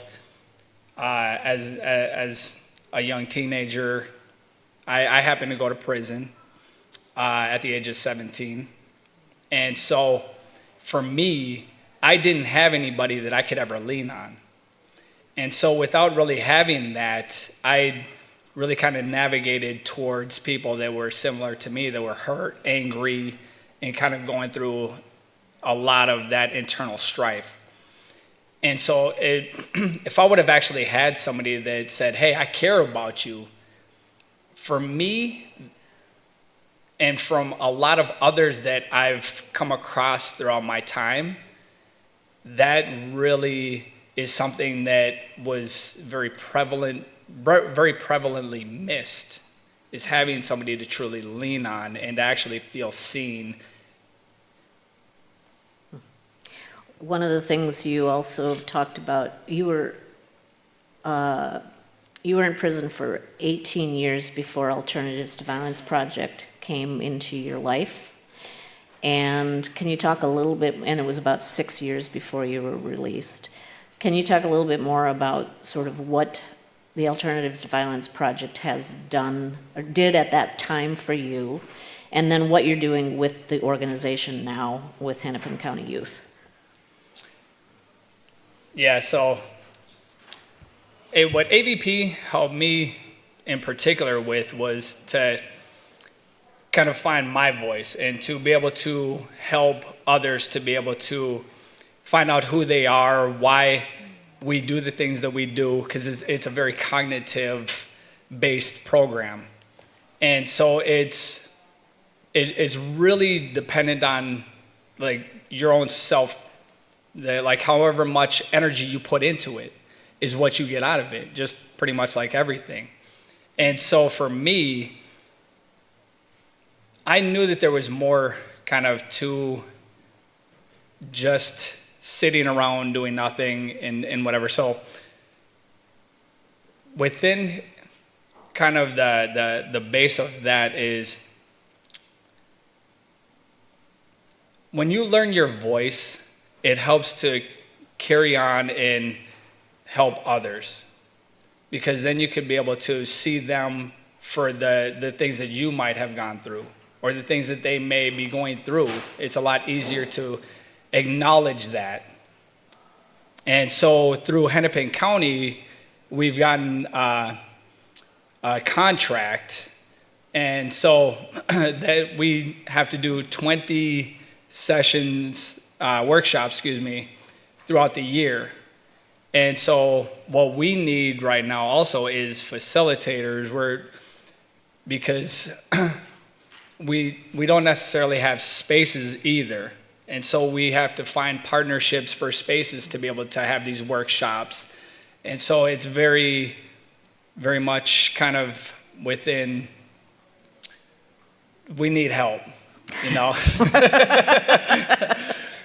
But yeah, so right now the youth program that we have, right now it's from 10 to 30. We're trying to kind of get a shorter demographic of like youth-based, as in like 10 to 20. So we're kind of working on that. But we are also trying to build partnerships within Minneapolis as kind of so like when youth are getting in trouble at like schools or different programs like that, almost like a diversionary program, so to help kind of funnel them into like AVP, Friends for a Nonviolent World, so that they could, because we build a community. That's what AVP is. We are a community. And so to be able to kind of help out and kind of give back and help support, because that's what we're all here for. Humans need support. We need to be able to rely and lean on each other. Cool. And I'm going to have a little more about Alternatives to Nonviolence Project in a little bit, but Joyce, I'm going to move on to you. So I'm going to first ask you to talk about sort of the different hats that you wear in Marshall, Minnesota, and just start there, because you wear a few hats. Yeah, so my name is Joyce Tofty. My pronouns are she, her, mix. I work at Southwest Minnesota State University in the Office of University Public Safety. I also work for New Horizons Crisis Center, which is a crime victims advocacy center that covers multiple counties in Southwest Minnesota, and we handle general crime and sexual violence. I'm also the co-founder of the MORE Network, which is an anti-racism nonprofit that covers 13 counties in Southwest Minnesota, and I am the co-chair of the City of Marshall's DEI Commission. There you go. So one of the things that we've talked about is the fact that lack of housing is at the root of a lot of things, and I heard the exact same thing in Brainerd, and when I was down in Rochester for a town hall meeting last week, the first question that was by so many different people was related to housing.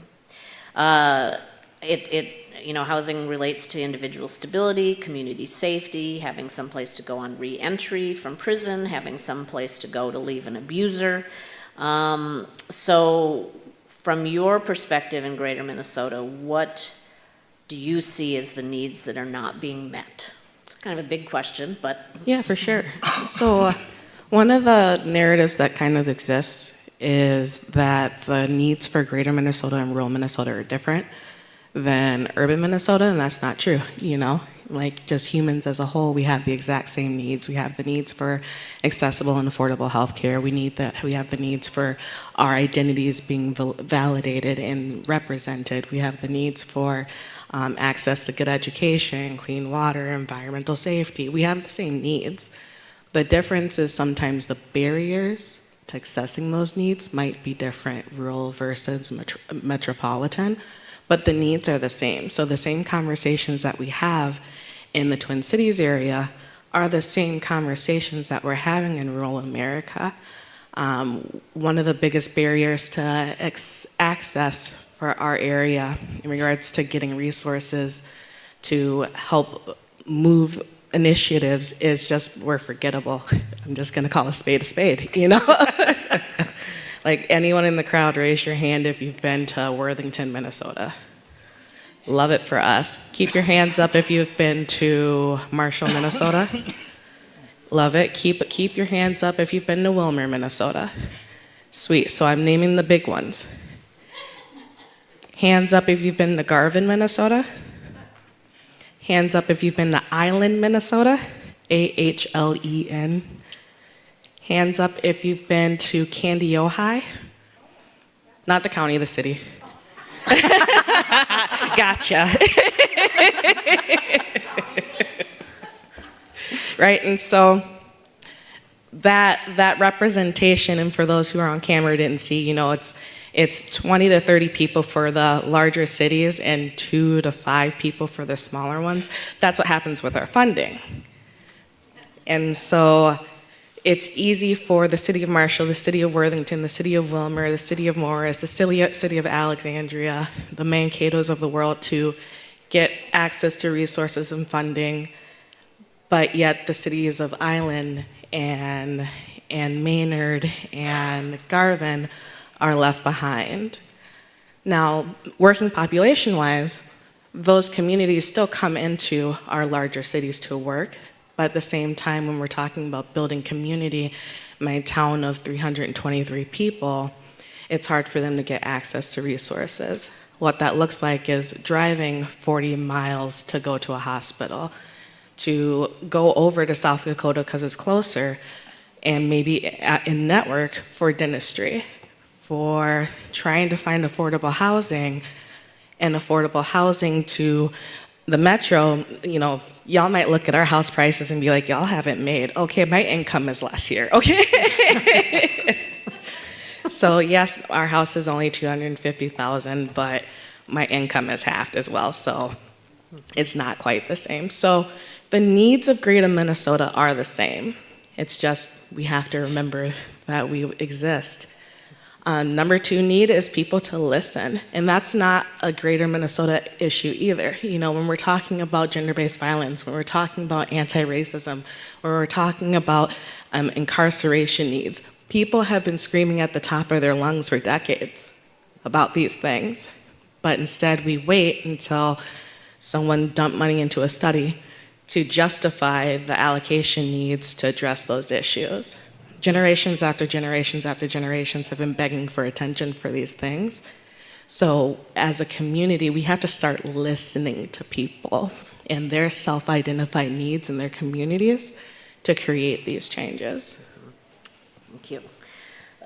I'll put in a plug. The Badass membership is about trying to connect all of the pieces of all of the people who are trying to work on these solutions, so that we can tell the stories at least to a wider audience. And then one of the other things I wanted to ask you was, you know, we talked a bit about how do you build capacity? You know, because I think I asked you, do you feel hopeful or hopeless in a community like Marshall? You know, you also mentioned there's been 2 homicides, gender-based violence homicides recently. Where do you see you know, we're about, the Changemakers Alliance is about how are Changemakers able to connect to make change happen?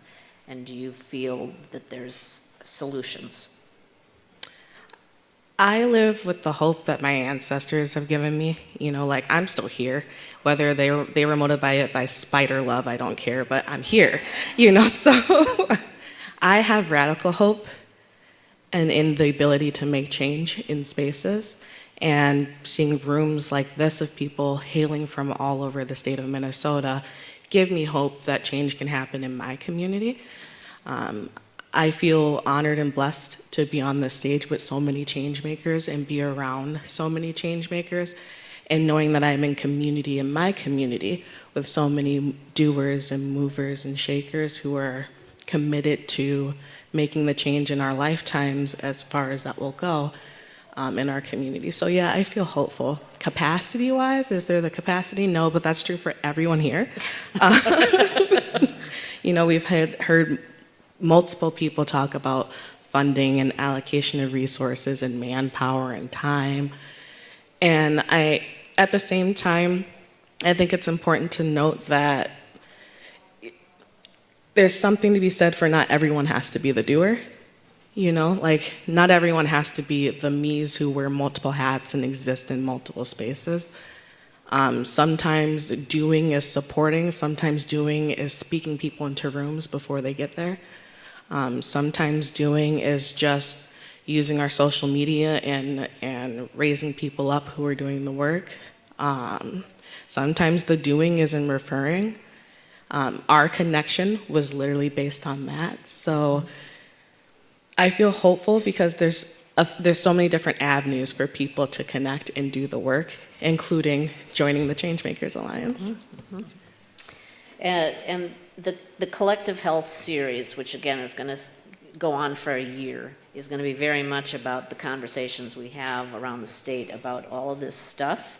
And the idea being that it's about the collective. You know, it was mentioned quite a few times today.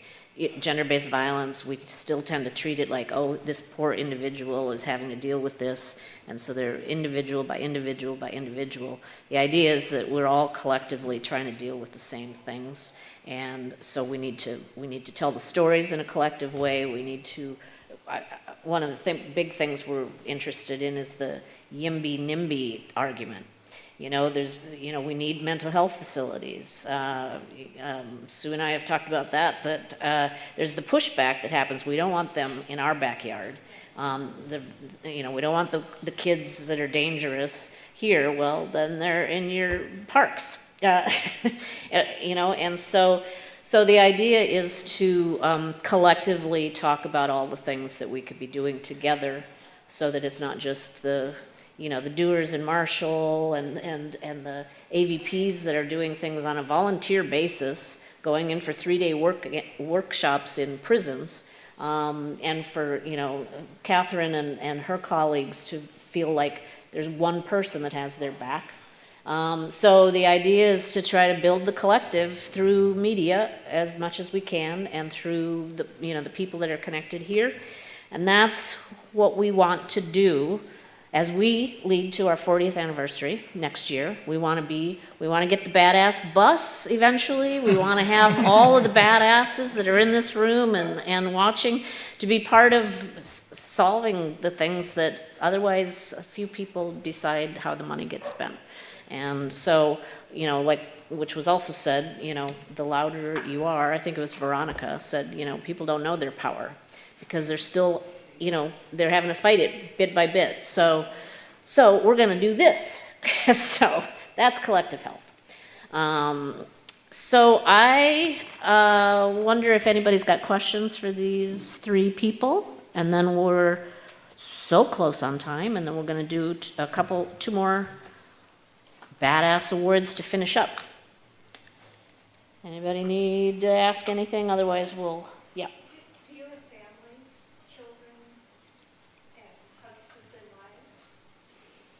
wives? I'm just wondering How much how hard it is energy. to have a family and also doing all the things you do. Are you asking me all of us or me? Okay. You want me to go first? Yeah, 100%. I do have a family. I have twins. They're 21 years old. And I have a really wonderful partner who's a math professor and a baseball umpire. But we moved to Minnesota in 2007, and we're very far away from our family. So, we have family in Illinois and Ohio, and Washington State and Washington, D.C. So, yeah, it's good to have other people have your back when you're far away from family. I mean, you don't have to disclose if you have family either. Like, if you're not comfortable answering the question, don't feel bad. Oh, no, yeah, I'm good. Thank you. I have, I don't have a wife or anything like that, but what I do have is I have both the family that I've cultivated through AVP and very few family that I actually have kept close to me throughout, my incarceration, my time, stuff like that.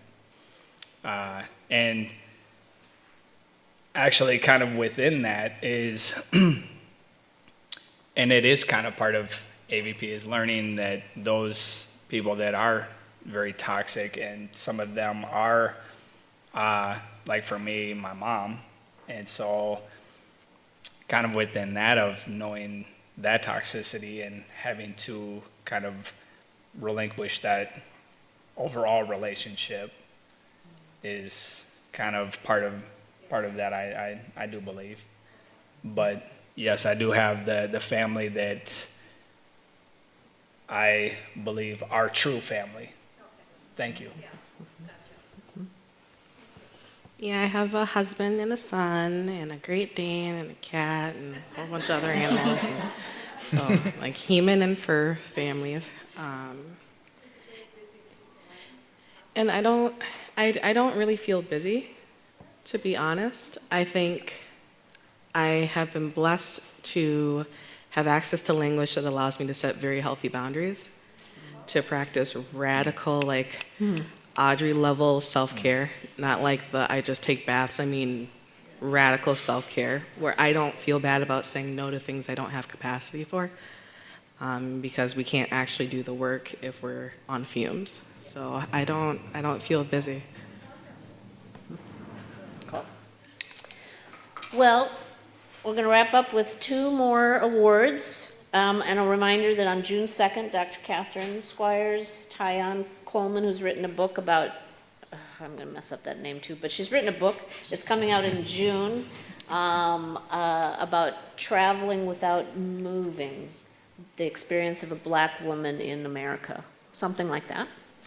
And Dr. Rachel Hardiman will be here at noon on a Sunday, June 2nd. They have noon forums here at First Unitarian every Sunday. So we have that coming up. Again, the May issue's coming up. Our June issue is Hometown Values and Vision, which is very much about everything we've just talked about where people are finding the vision and the values that keep their greater Minnesota in particular places sustained. But without further ado, I have a couple surprise badasses. That's just fun. So the first, where's my certificate? There it is. Okay, no, not yet. So we're giving a badass award to Joyce.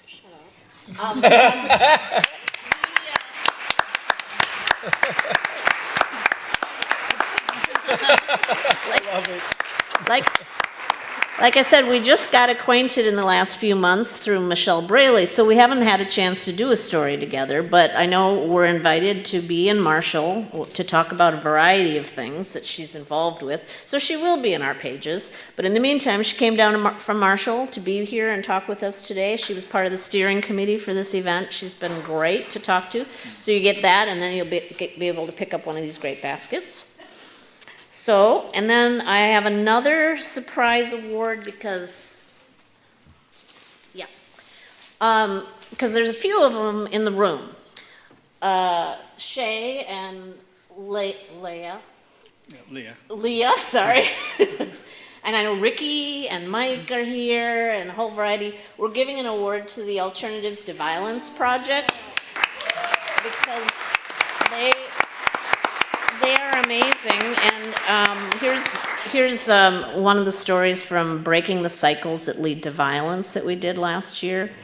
Inmates and a group of Quakers have worked together to develop nonviolence workshops it started in the 1970s elsewhere that spread across the U.S. and internationally.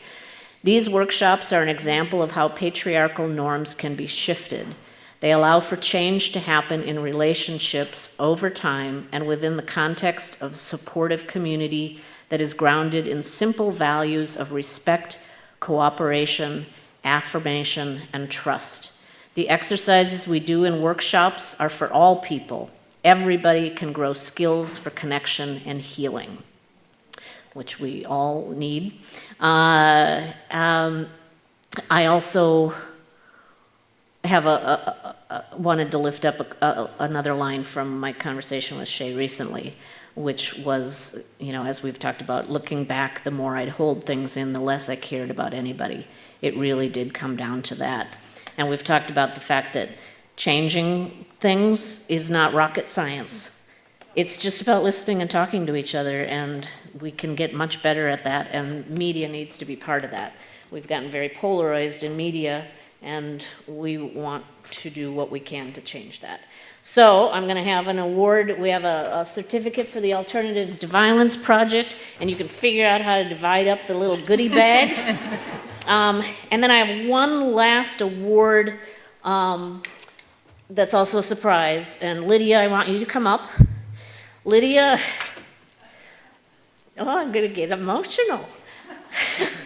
Lydia has been co-editor with me now for about 4 years. Next week is her last week with us. And she's been invaluable in everything that we've been able to build over the last few years because it enables me to wear different hats because I've been able to trust her to handle so much of the magazine, handle so much of the assignments. She keeps me on task. She's kept my let's do this and let's do this and let's do this, and she's kind of kept me trained in a little bit. She's tried to keep some of my political voice out of our stories as much as possible. She's been invaluable, and she's been, again, with us for 4 years.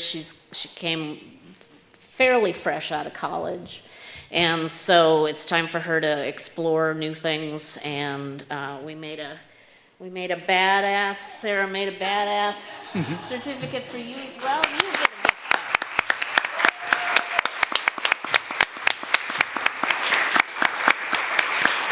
card. So, we are going to miss her, but everything that we're doing is continuing, and we're also planning to get Lydia back at some point. We were reviewing her edit letter because she edited the May mental health issue, and it was Sarah, as we were reviewing the page, said, "Oh, and then you should add one more sentence that's missing that just says, 'Oh, I've changed my mind. I'm not leaving after all.'" So with that, we are done, sort of. And thank you all for being here. We're going to have all this stuff online. We want everybody to share it as much as possible. And there we are. Thank you.